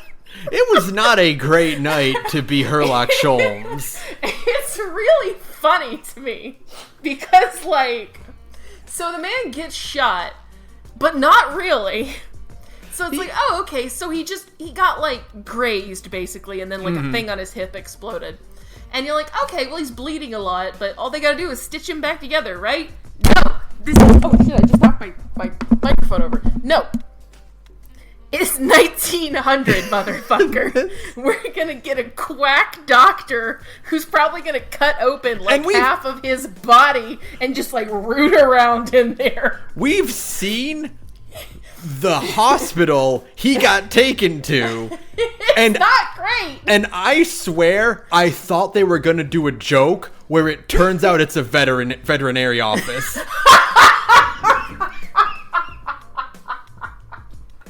Oh god, I could totally see that. Because, like, you're looking at, like, the beds, like, if you examine it, like, you see, like, the cabinets and, like, where they keep all the medicines and whatnot, and, like, none of them are locked.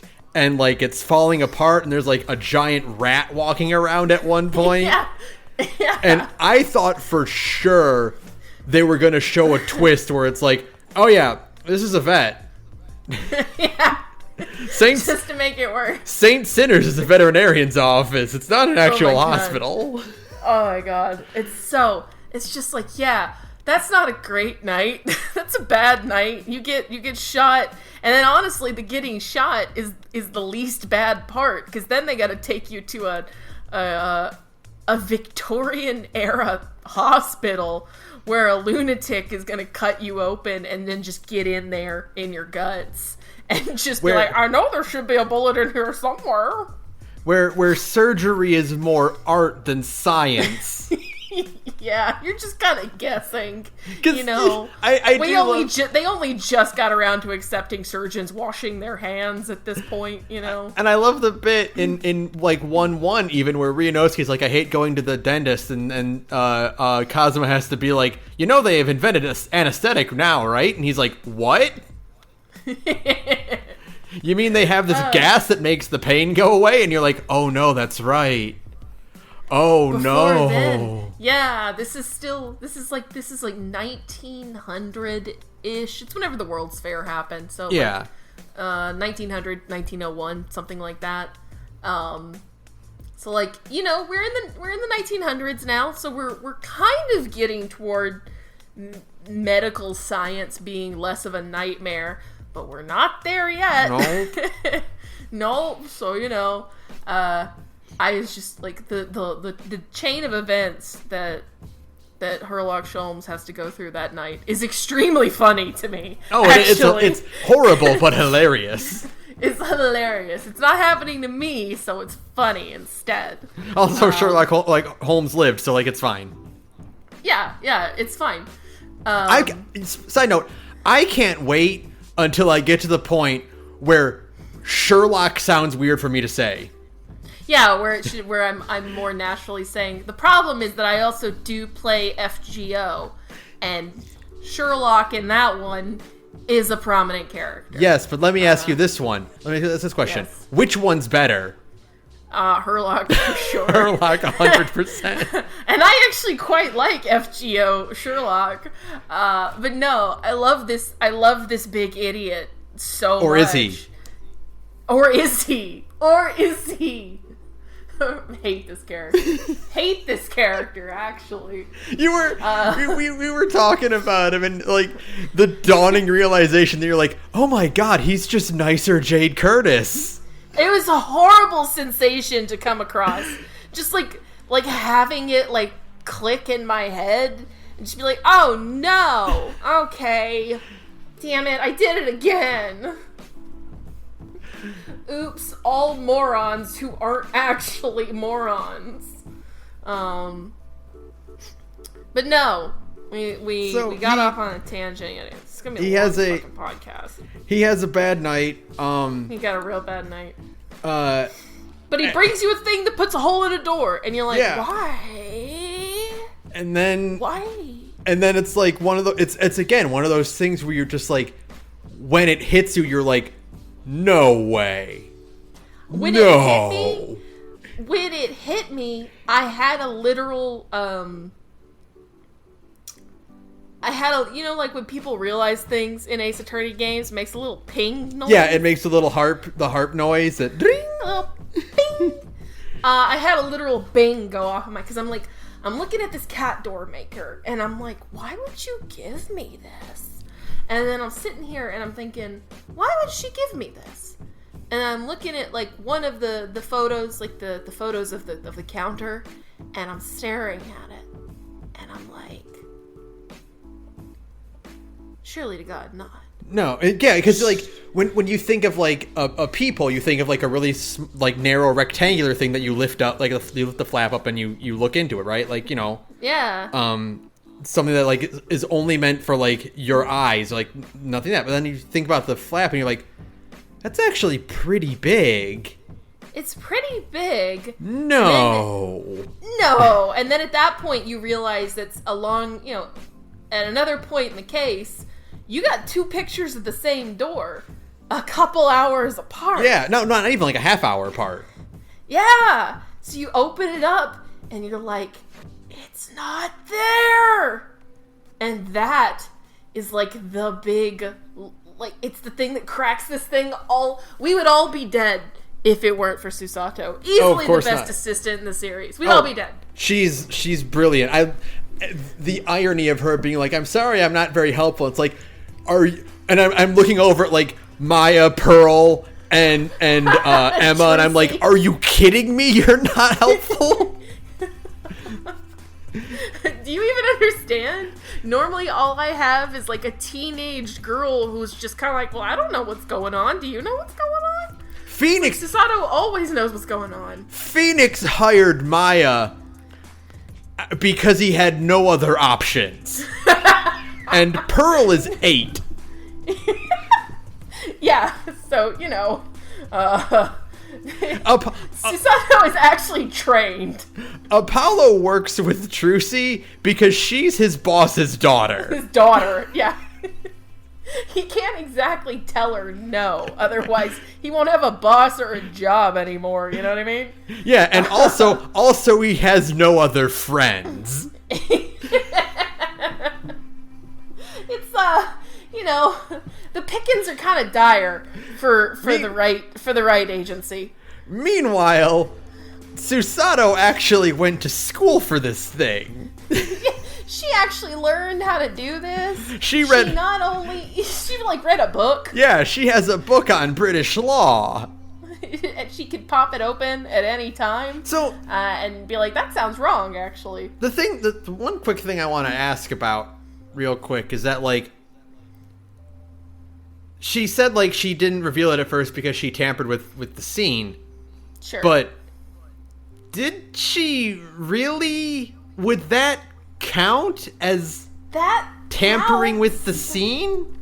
Yeah, at that point, the murder had already happened. So by changing anything in this, like, at that point, the murder had happened. So that whole building was a crime scene. So by changing anything in that building, she has effectively tampered with a crime scene. Now, it was to our benefit, mind you, because otherwise nobody could have ever known the truth. Yeah, but, you know, that was just one of those things, like, if this happened in the real, like, big if's doing a lot of carrying in this situation. Yeah, because it's a door.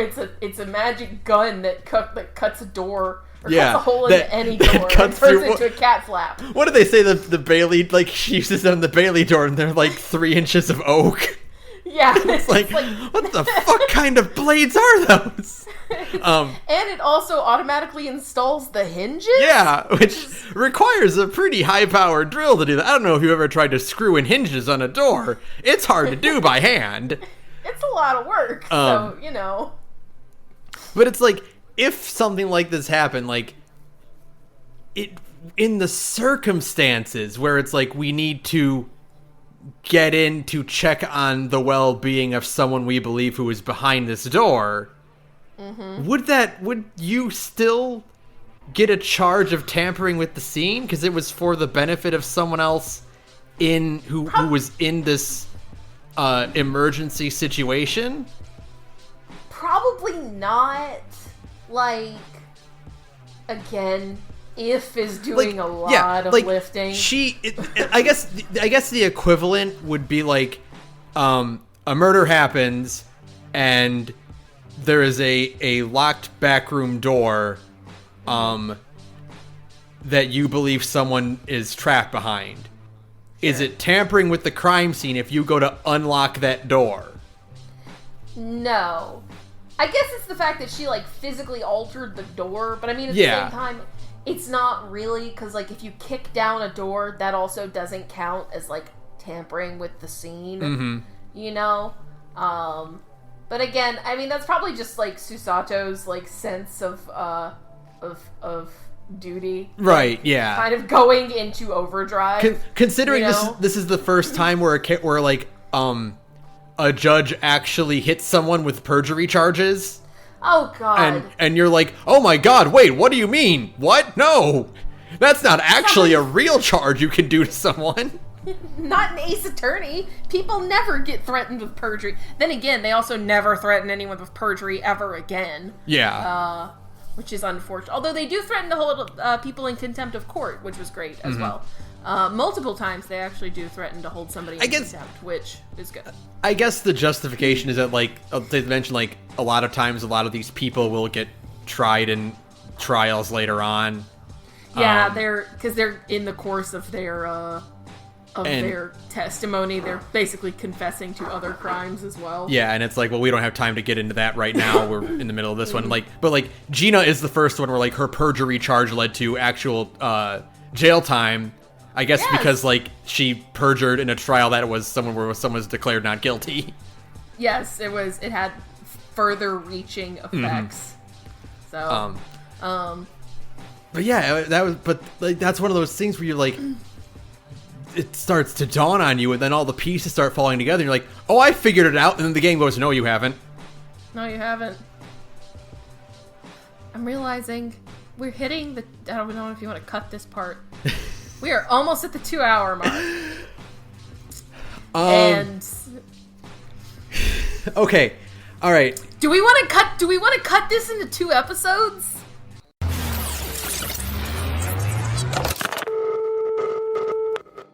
So, what we've decided is we're going to wrap this up tonight, and we're going to make another episode for Great Ace Attorney 2 later in the week.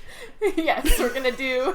I should have foreseen this because, like, even though this is aggressively a prologue game, like, It is still a full-fledged Ace Attorney game. Right? We didn't even really talk about how much we like the characters by themselves. We're just talking about like just trial stuff. It's just it's a mess. It's a mess. There's so much to talk about. I should have seen this coming because, like, of course, like our last Ace Attorney episode was like 2.5 hours long or something, right? So like, of course, this was going to happen because we want to talk about everything, and maybe when we do talk about 2, we'll try and come up with a game plan. Yes.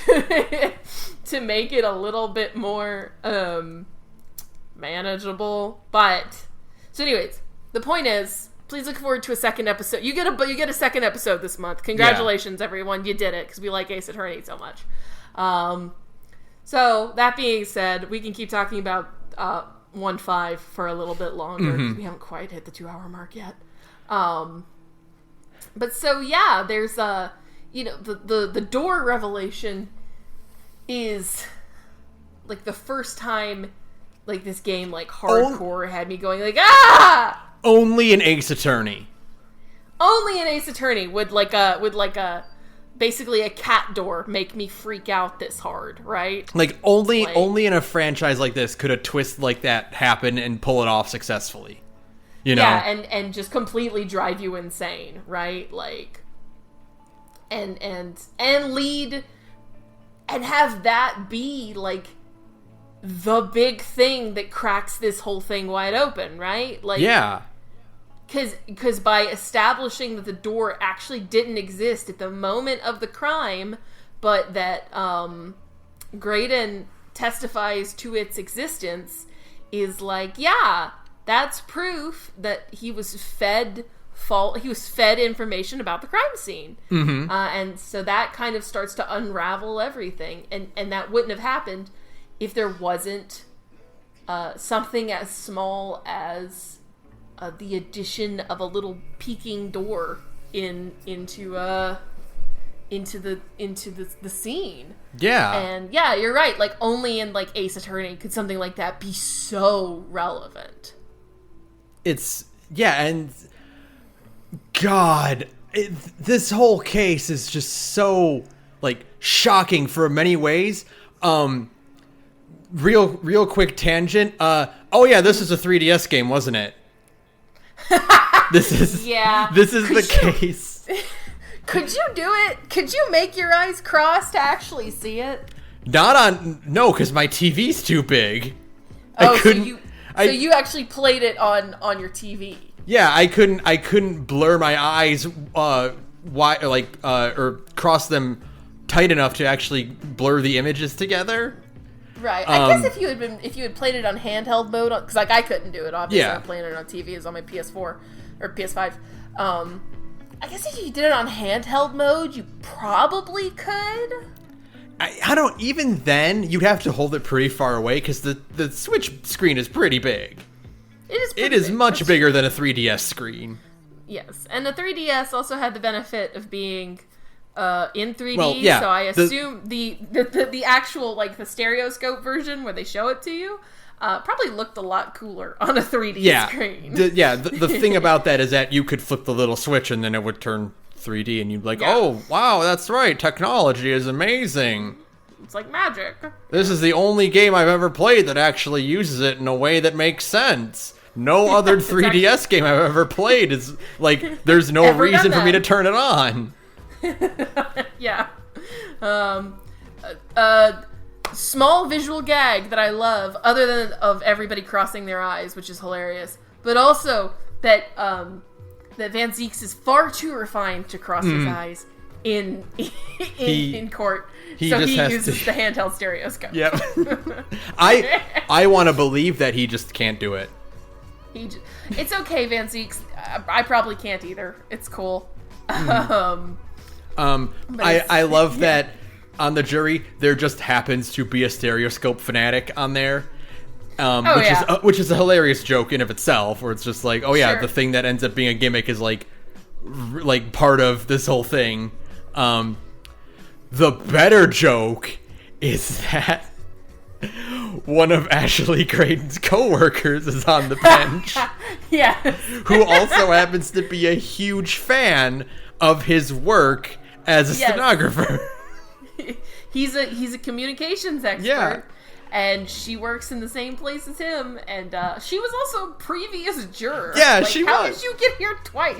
And then, in the meantime, she became obsessed with the Morse code and like decoding and Yeah, she's obsessed with Morse code and the future of radio. I love all of her dialogue being told in the form of a telegram. Yes. Just all the little juror quirks are so good. The just everything playing off of each other. The foreman who only declares guilty or not guilty, whatever will get him home faster. Yeah. Yeah.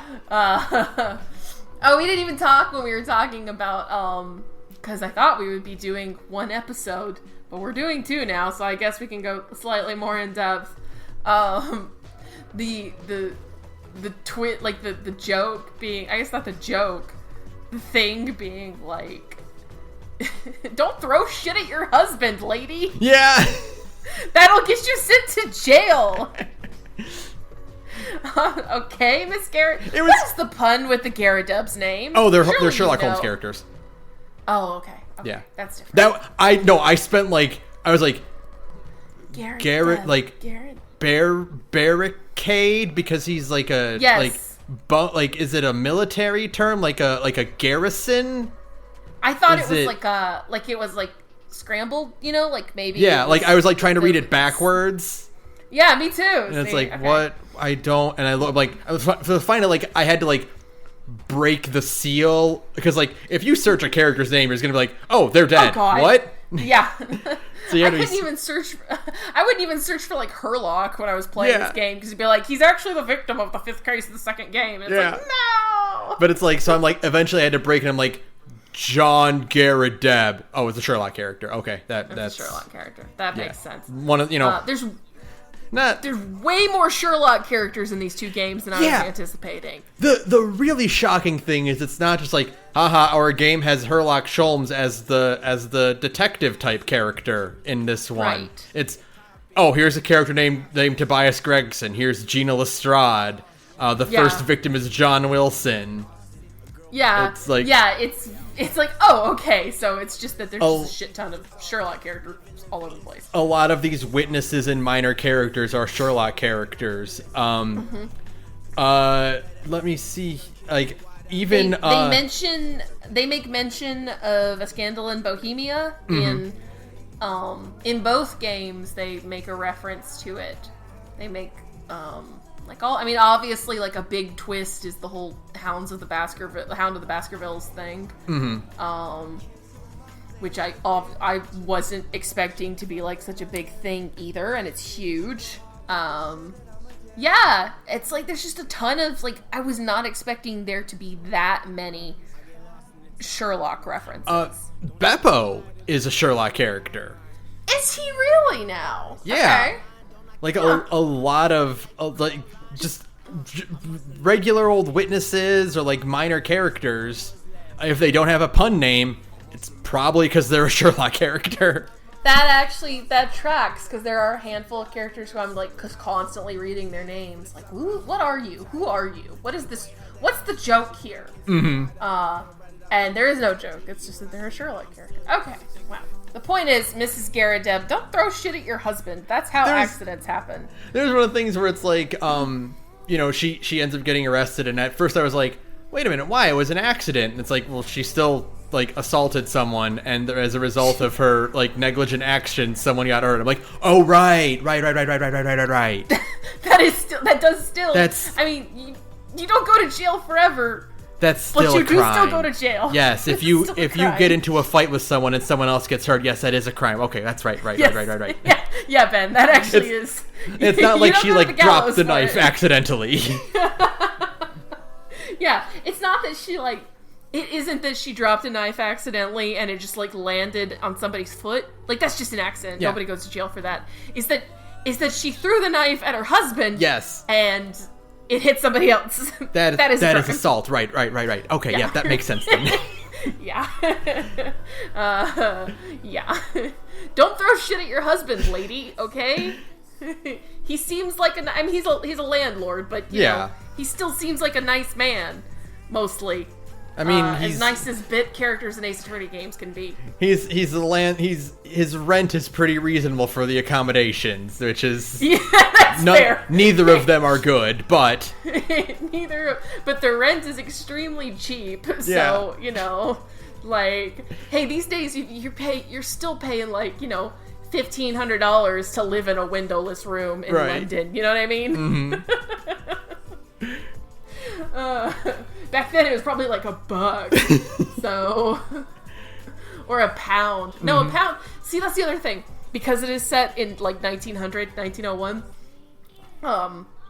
Like, I have no reference for money whatsoever. Nothing. Because they're like, ooh, I get a stipend of £4 a month, and I'm like, isn't that like $4? Well, and it's one of the other hard parts is that for a lot of jokes in this are that characters are always consistently broke.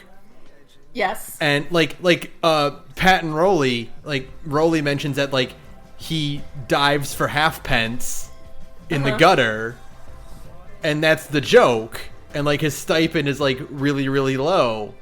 Mm-hmm. But it doesn't work because I still have no context for like how much like he should be making. I just know he's not making enough. He's just not making enough money. But they're like, yeah, you know, you could live off of a £500. You could live off of that for, you know, 2 or 3 years. They say that, and I'm like, that's like $500, isn't it? Like £1 and $1 are pretty synonymous with each other these days. Like, but it probably wasn't back then, so you know, who knows? But it probably wasn't back then. It was probably a shit ton of money. I mean, it had to have been a shit ton of money. So you know, no reference. Love that because it is 1900 in England, they were still using like the old, like, American measurements, you know? Mm-hmm. Like, they were still using, like, feet and yards. Yeah. Because the English did used to use that before they switched over to, like, more, like, meters and stuff like that. So, every time they're like, it's 60 feet in the air. And every time Ryunosuke's like, Susato, how far is that? It's like 18 meters, sir. Okay.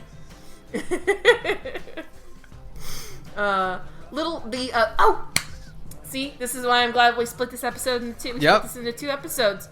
Love the joke in 1-1 where Brett doesn't know. Yeah, she claims she doesn't know Japanese. Yes, so there's like a whole language barrier thing going on. They did a great job of giving her the really fancy cursive font when she speaks English. Do you know? I found this out. That's the same shut up from the Japanese version. Oh, that makes sense. She says shut up in English, which is why I was telling you they should have, for all of the trials, because this is like explicitly, like, they are explicitly calling attention to the fact that these characters are bilingual. Mm-hmm. All of the trial shit in Japan should have used like the Japanese objections and the Japanese like characters for it, like Igiyari, I think is how it's. Yeah, they should have totally used Igiyari. Yeah, like they should have just used that instead because then it would have actually made sense for Brett's shut up to be in English and be like, oh shit, she speaks. It's a missed opportunity. It's not like a bad thing. It's just like a missed opportunity. I do love the subtlety of it though, where it's like you can always tell based on what kind of honorifics or titles Ryunosuke and Susato use. Yes. I love it. Like it's one of those things where like they couldn't have done this like 15 years ago, you know? Yeah. But now that honorifics are kind of becoming a bit more commonplace in America. Right. If you play the Ace Attorney games, you know what a Japanese honorific is. Let's put it that way. Yeah, and so now they're like, more comfortable using them. And it adds this nice bit of character where you can always tell when Ryunosuke and Susato are talking amongst themselves, because they'll use Ryunosuke-san and Susato-san. Right. And they do that for all of his thoughts. So it's obvious that he still thinks in Japanese, which is another really good little detail, because like he uses honorifics and stuff like that in his blue text thoughts. It's like, oh, okay, so he's thinking in Japanese. It's really neat. There's a lot of just like the localization in this game is a work of art in and of itself. One of the things, we'll get back to the ending of 1.5 soon, don't worry, but now we're just like, we have the freedom to talk about it more. Yeah, we're not having to hurry. One of the best things that wasn't a localization that I'm shocked was not is Takatsuchi Aoshi. I had no idea. I did not know he was called Ouchie in like the whole family line is Ouchie in Gyakuten Saiban. Sure, absolutely. The prosecutor is named Ouchie, which is an incredible localization in America. Yeah. Then. That they changed it from Ouchie to Pain is perfect. You couldn't. It was just they saw the opportunity and they took it, and I'm so grateful because it means I get to laugh at the joke twice. How about the fact that even the Japanese characters have pun names that work in English? Well, yeah, some of them were altered, but they're still Japanese. Yeah, like Raiten Menimemo is wow, perfect. Immaculate. You are first introduced. The first two are Iasanosa and his baby Idanosa and Idanosa, and then Kiryo Correcta. Yeah. It's so amazing. Oh, you're just it's when I got to Biff Stroganoff in 1-2, I'm like, oh, they're back. Oh, I missed you so much, name puns. Oh. It's Ace Attorney. That's right. Oh. There's dumb name pun. And then in 2, we have Chicken Stroganoff. Chicken Stroganoff. It's kind of funny because like in the base game, like the original trilogy, localization had to work with changing Japanese names to English names, right? Sure. So they had to work with making puns fit for that. Mm-hmm. It's kind of funny that in Great Ace Attorney, which is explicitly set in Great Britain, the Japanese devs had to think of English name puns on their own. Yeah, I do think that's interesting. And I do think that some of because this is...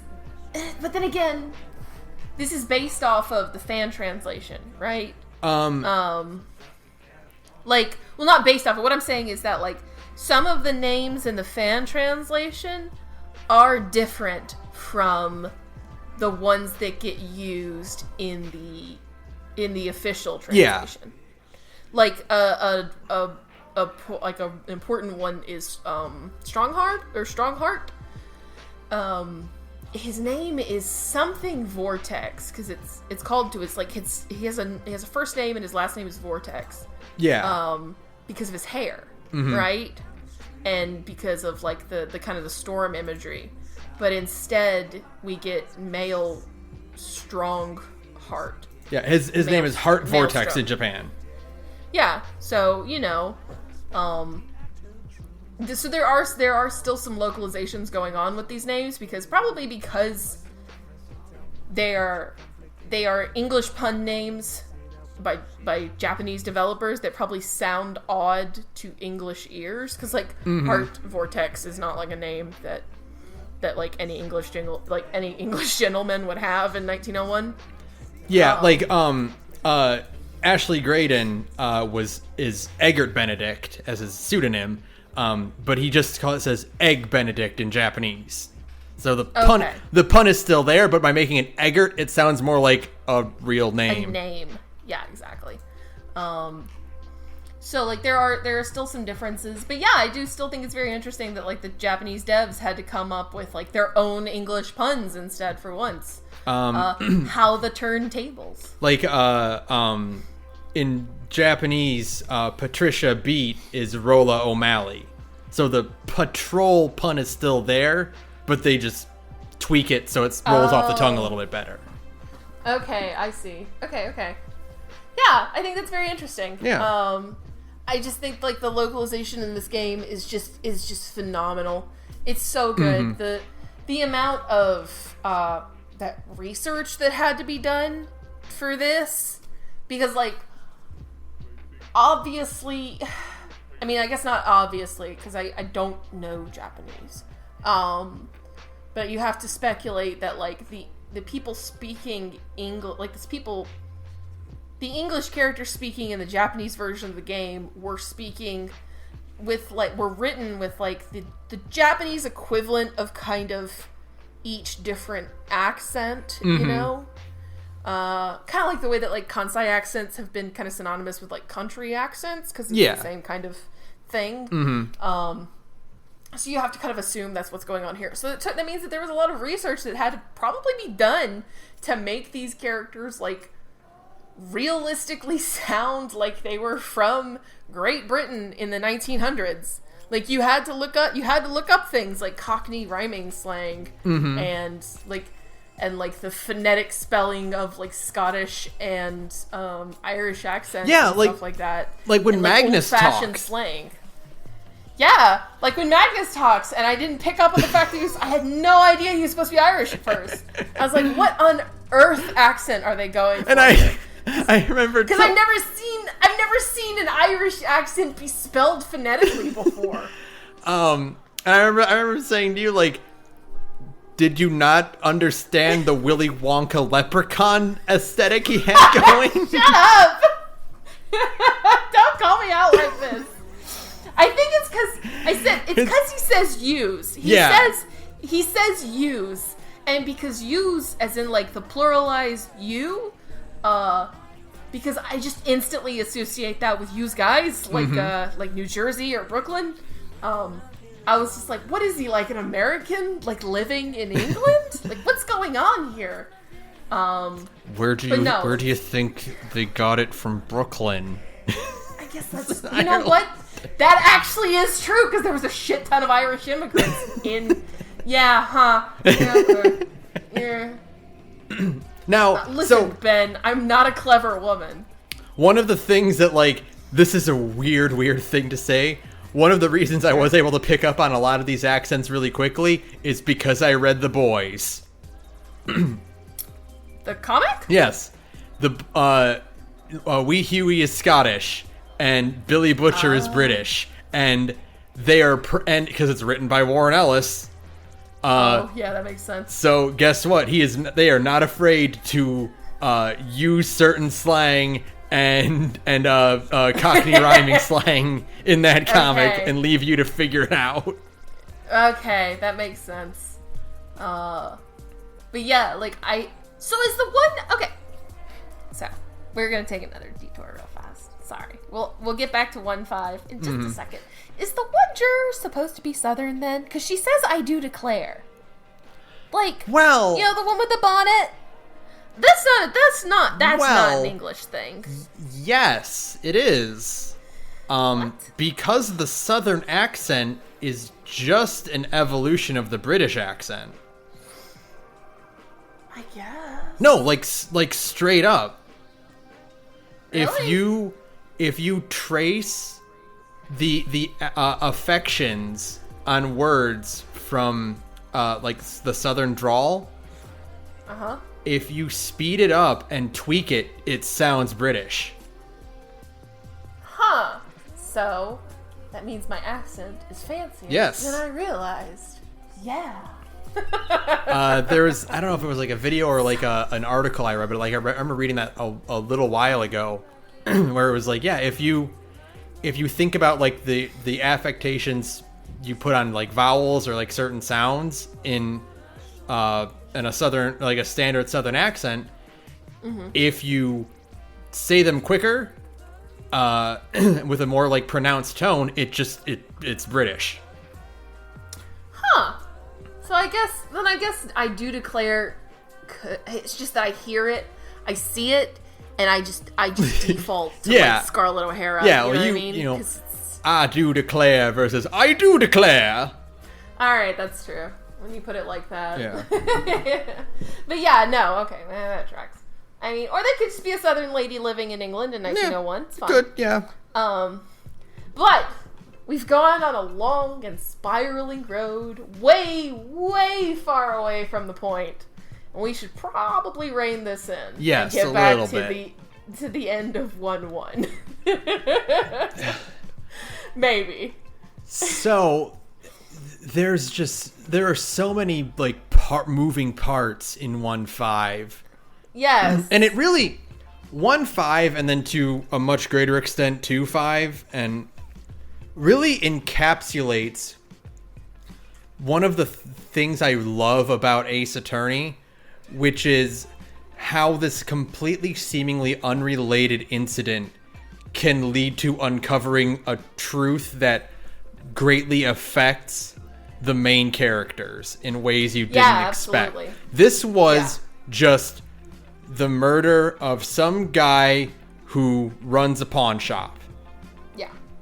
Like, Windybanks is nobody. He's not involved in any of this. He is wrong guy in the wrong place, wrong time, right? Yeah. Gina is not.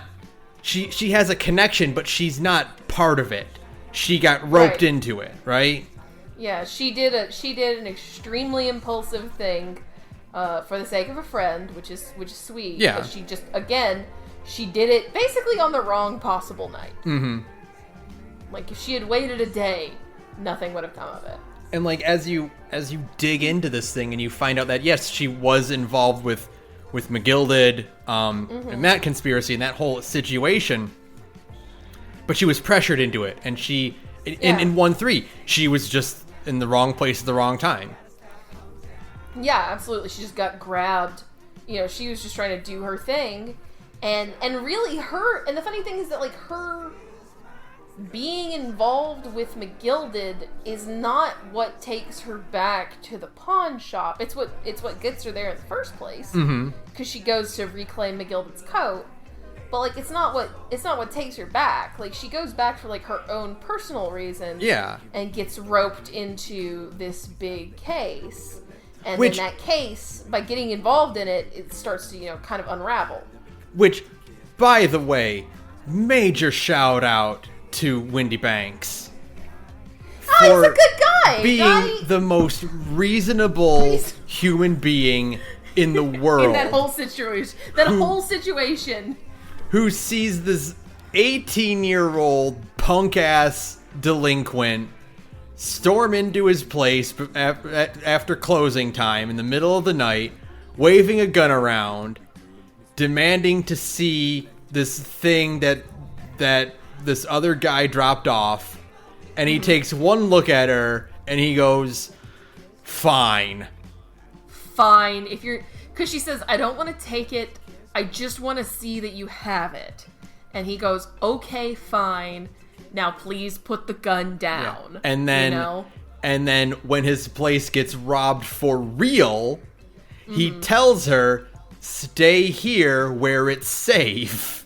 Yeah, and then, goes to do the right thing and, try to, And then throws a man across the room. Yeah, and shoots another man. Windybanks is, God love him, rest in peace, but he was a badass. He throws one man across the room, shoots another one, and then, gets shot in the back. Like, dang, man. That just sucks. You were doing the best you can. It's one of the best things is that the Skulkin brothers are just yeah, he was unstoppable. He came out charging and he kicked our asses. He kicked everyone's asses. Oh God. But this all leads to, like, you know, I will say,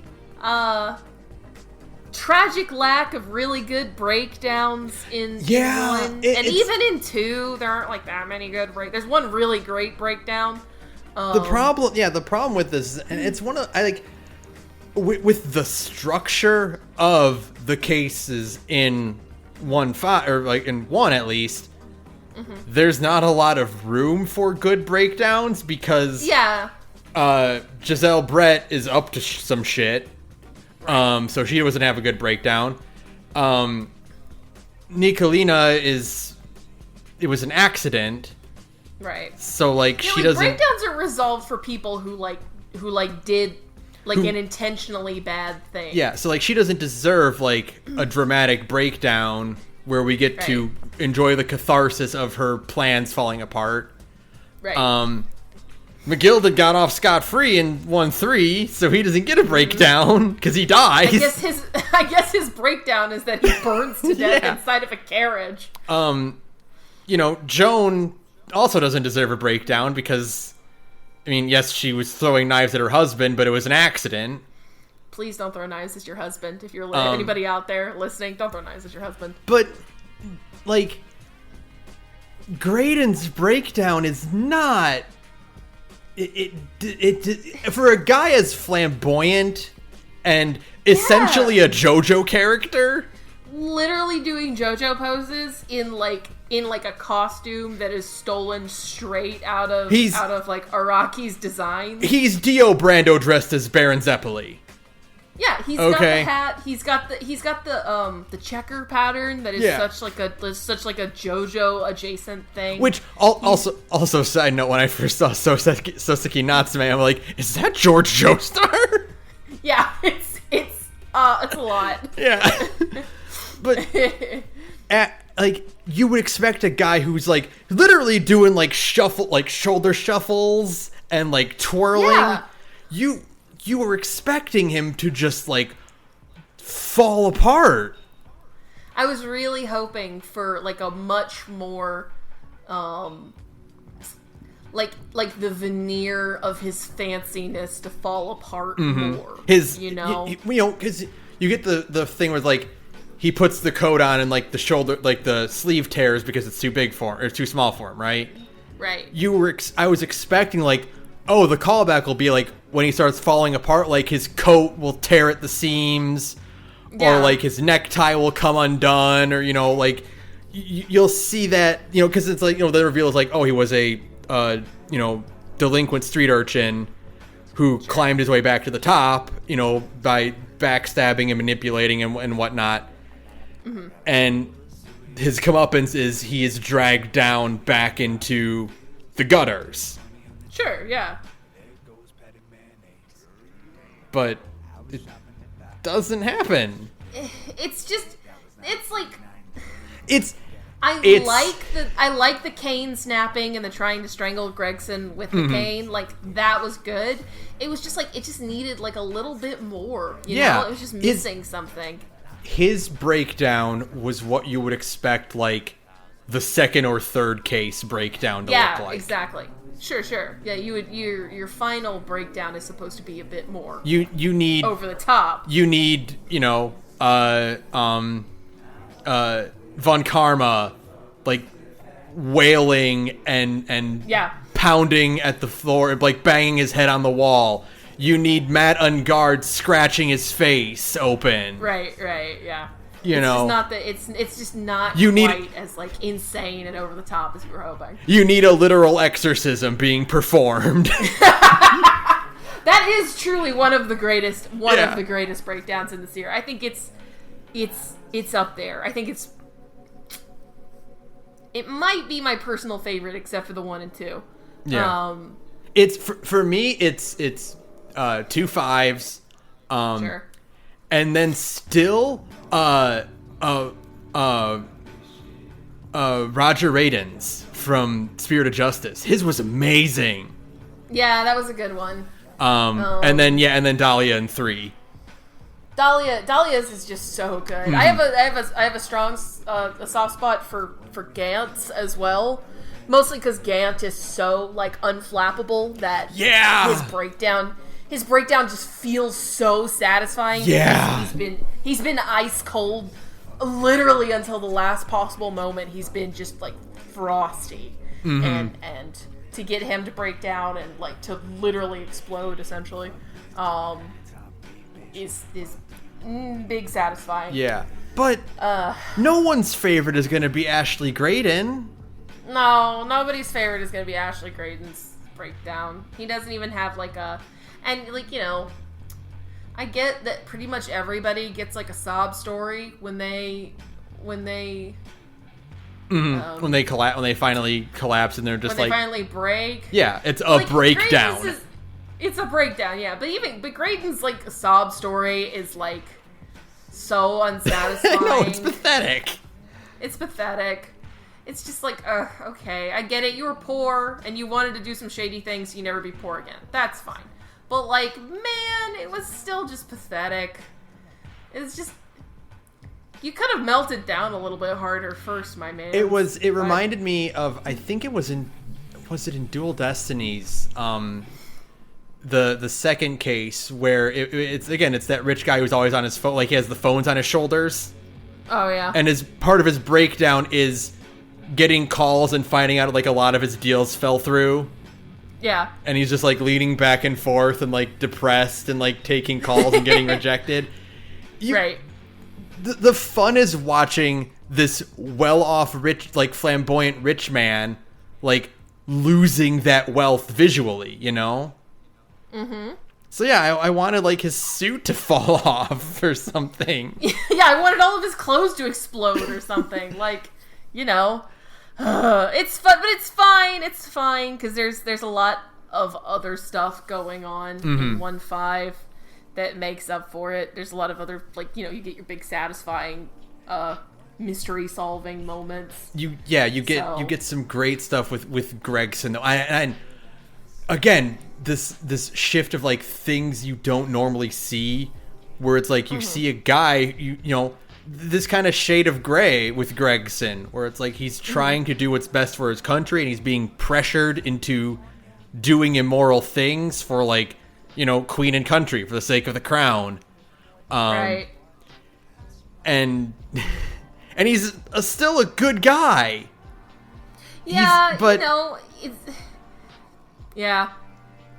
But it's complicated, and it is complicated, and it's just like you do to like a certain degree feel for him, but also like I just like Gina more. Yeah, oh yeah. Yeah, Gina is everybody's girl, and it's like, yeah, she's just a, you know, there were other ways to get out of this situation than, you know, like once Gregson had the disc, he could have just, you know, told Graydon to eat shit. Yeah.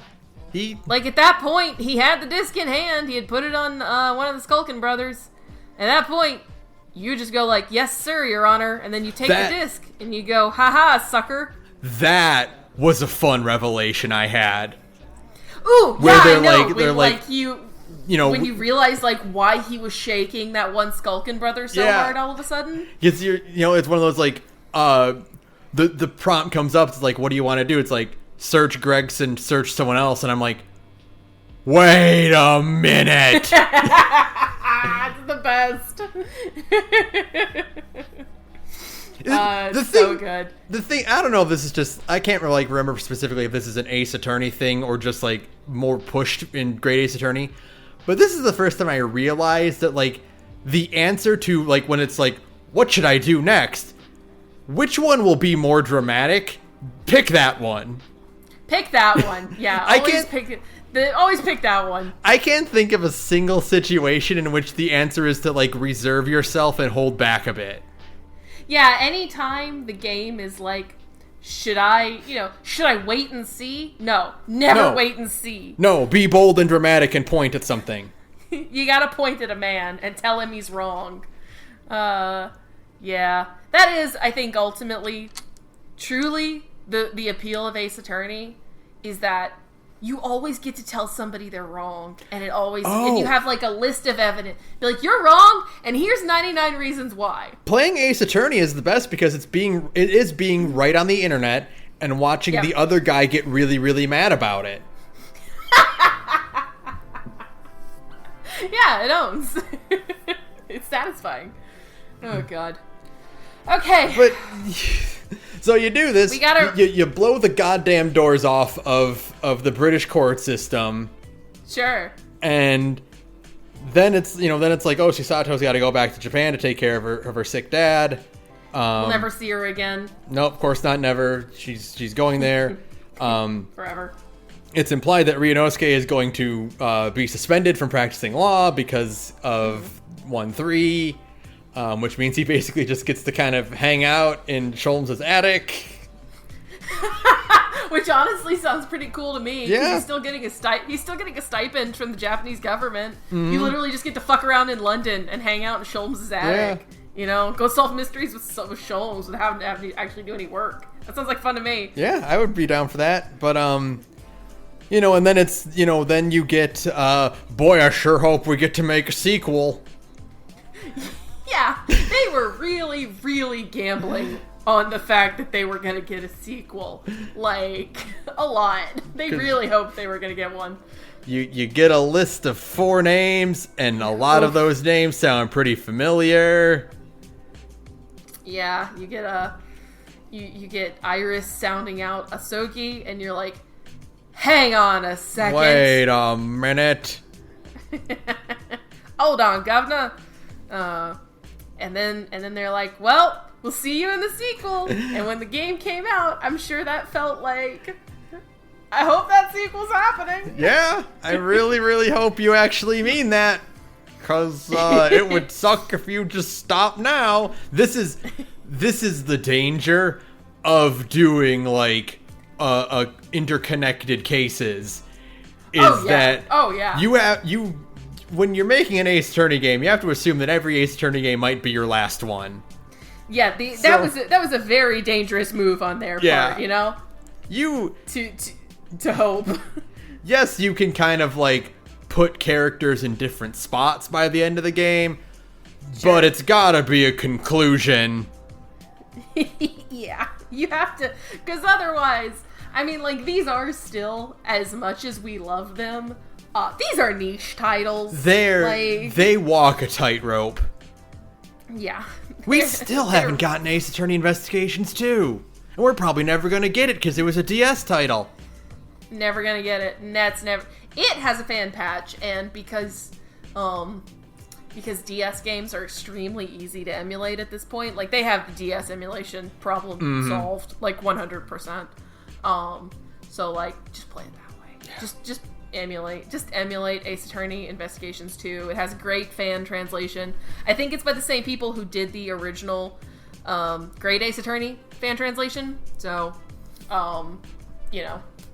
go use that, and yeah, because these are still niche titles. I just really hope Ace Attorney Chronicles sells good. Yeah. So that maybe one day we'll get a third one. Yeah. It's been so long. I really, really hope this passes the Capcom test. Please. And we just give us one more. It's such pain. Oh. we live in hell. I had to wait 5 years for a game that, like, for a port of a game that came out 5 years ago. I know. This isn't fair. It's agony. Pain, even. So, I guess it's fine. Please, if you have not already bought it, if you're just listening to this for fun, still go and buy it so you can play it.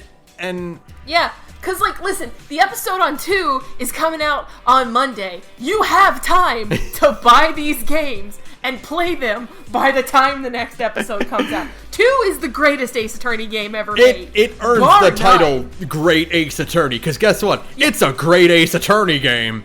It's great, bar none. Even though we just spoiled, like, most of 1 for you, still go buy it so that you can play 2 and not be spoiled, because I promise you, it is the best It is the best Ace Attorney game. Like, hands down. Hands down. Oh, it's got some of the best moments, and I cannot wait to go in depth on them. Yeah.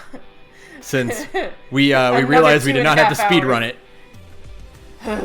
So this is what this game, playing it, is what affirmed to me. Ace Attorney is my second favorite gaming franchise of all time. Oh, it is right absolutely. underneath Kingdom Hearts, and it is right above Ratchet and Clank. This has been a good year for Revelations for me. Yeah, you've been having a good time with your favorite games. Yeah, getting to play Rift Apart and getting to play this like back to back, I'm like, yeah. Oh yeah. Yeah, that's the order. I really like these games. That's right. Yep, yeah. That's the order. Mm-hmm. That makes sense. Finishing Union Cross and then playing Rift Apart and then playing Great Ace Attorney. I'm like, yeah, all right, that tracks. And then it's just like, but now I gotta wait forever for the hope of maybe getting another one. Maybe they're making another one. I mean, maybe. I can still go play Ace Investigations. I can still play Ace Attorney versus Professor Layton. But that's not the same, because that's not a solid, that's not a full... It's not... It has like, Professor Layton puzzle shit in it, too, and I'm bad at those. Which I do like Professor Layton puzzles. I do like Professor Layton. It almost does scratch the itch that Ace Attorney leaves behind. What we need to do is stream Ace Attorney versus Professor Layton. We do. And you can do the Professor Layton parts, and I can do the Ace Attorney parts. Because I'm bad at Professor Layton puzzles, man. I've never been good at them. We'll figure out how to make that work. I would like to stream Investigations too. Yes, because I've heard they're actually like excellent. So, maybe at some point, please look forward to that. But either way, Monday will be this coming Monday. That is September the 20th. The 20th. September the 20th. The part 2 of this fucking nightmare. Again, I should have seen this coming. I should have known that it would take 2.5 hours to talk about the first game. I feel bad because I was like, oh yeah, can you do? We'll do Great Ace Attorney, and then you're like, all right, well I'm gonna start it now. And I'm like, yeah, she has like a week. That's enough time. These are 2 games. Right. So much sleep lost, only for me to not actually have needed to get Ace Attorney 2 done by tonight. Like, I have stayed up until 2 a.m. for like the last 5 days, like playing these, and I don't regret it. Make no mistake, this is not. Frankly, if I had even known that we were going to split these in half, I probably still would have stayed up until 2 a.m. to finish every case, because I just wanted to know what the fuck was going on. It's like, it's like I told you, like, the urge to find out what happened completely overtakes my, my hesitancy to let the game end. Yes, absolutely. Like, normally you want to kind of, like, take your time through, like, a really good game so it'll last longer. Not this time. No, sir. I need to know what's going on. I need to know what's going on with all these fucking mysteries. I need you to tell me what the Hound of the Baskervilles is. Thank you. Next episode, we'll probably talk more about, like, all the Sholmes shit. So, 'cause, like, make no mistake. That's the best character in this game. Oh, yeah, for sure. Sholmes is the best detective character. They finally found someone who did take over Gumshoe. It's not by much. They did it. Because Gumshoe is still a good boy. But Sholmes does have one thing over Gumshoe, Ben. And that's the dance of deduction? No, it's that he's not actually a cop. That's true. That is also true.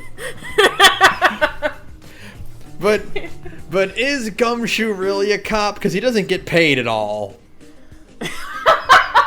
See, no, that's actually worse because he's doing cop shit for free, basically. This is the problem with Ace Attorney. Is we that gotta make peace with it. By default, you have to root for law enforcement.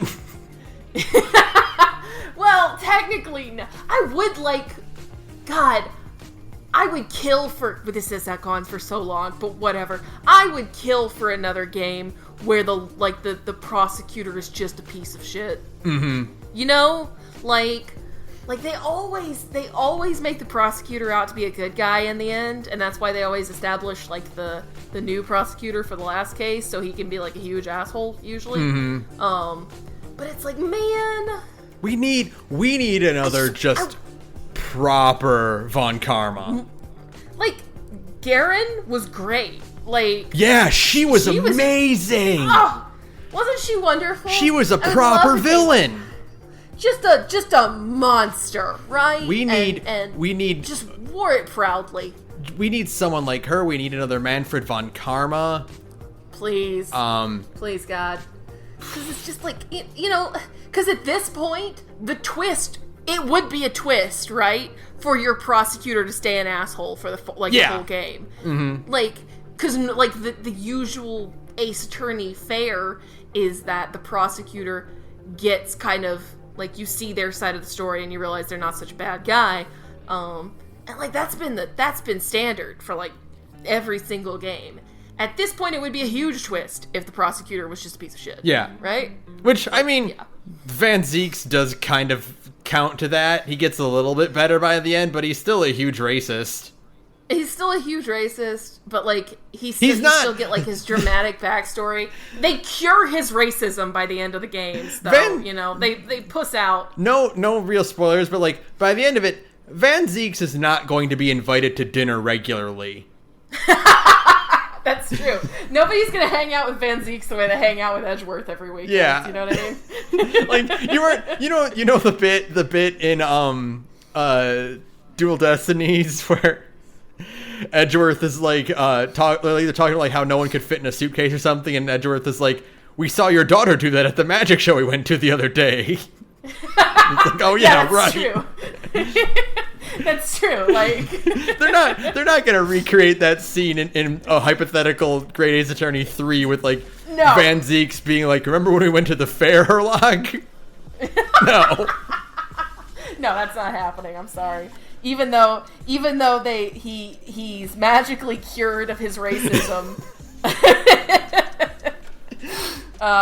still he's mostly just a drag. He's mostly just a drag, but I would just like a huge piece of shit prosecutor. Mm-hmm. But either way, this has gone way too fucking long. Yes, it has. We gotta wrap this up. Get ready for our 4-hour episode about Great Ace Attorney 2. It's gonna be a huge problem. Please look forward to it. All right, yeah, that'll do it for us. We are done for now. We'll get back to you guys later. There's a ton we didn't talk about. We'll get to it. Oh God, we're probably gonna be like talking about the first game while we talk about the second game. Be like, oh yeah, remember that part in 1? Because we're idiots. Yeah.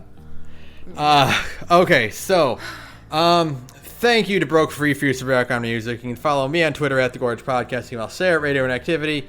You can email us at thegorgepodcast@gmail.com. And again, you can help us do this stuff more often by going to patreon.com/thegorge and giving us money. We love money, and we love the people who give us money. They're our favorite people in the world, in fact. And if you want to be one of our favorite people in the world, patreon.com/thegorge. You get a cool thing on Discord. We do have a Discord too. You can join us there and talk to us about stuff. If you want bonus episodes, just ask us a question on Discord and we'll give you a bonus episode in Discord. Right there on the spot. If you want further extrapolations on our thoughts on a video game, the best way to do that is Discord. So, yeah. And if you want to listen to Sara talk about other games, I don't know, have you done a trial or anything in any of your other podcasts? Wouldn't that be awesome? That would be really hard though. I feel like a tabletop trial would be really difficult, like on the part of the DM. No, the DM would. I'd like to see that. The DM would just need to figure out.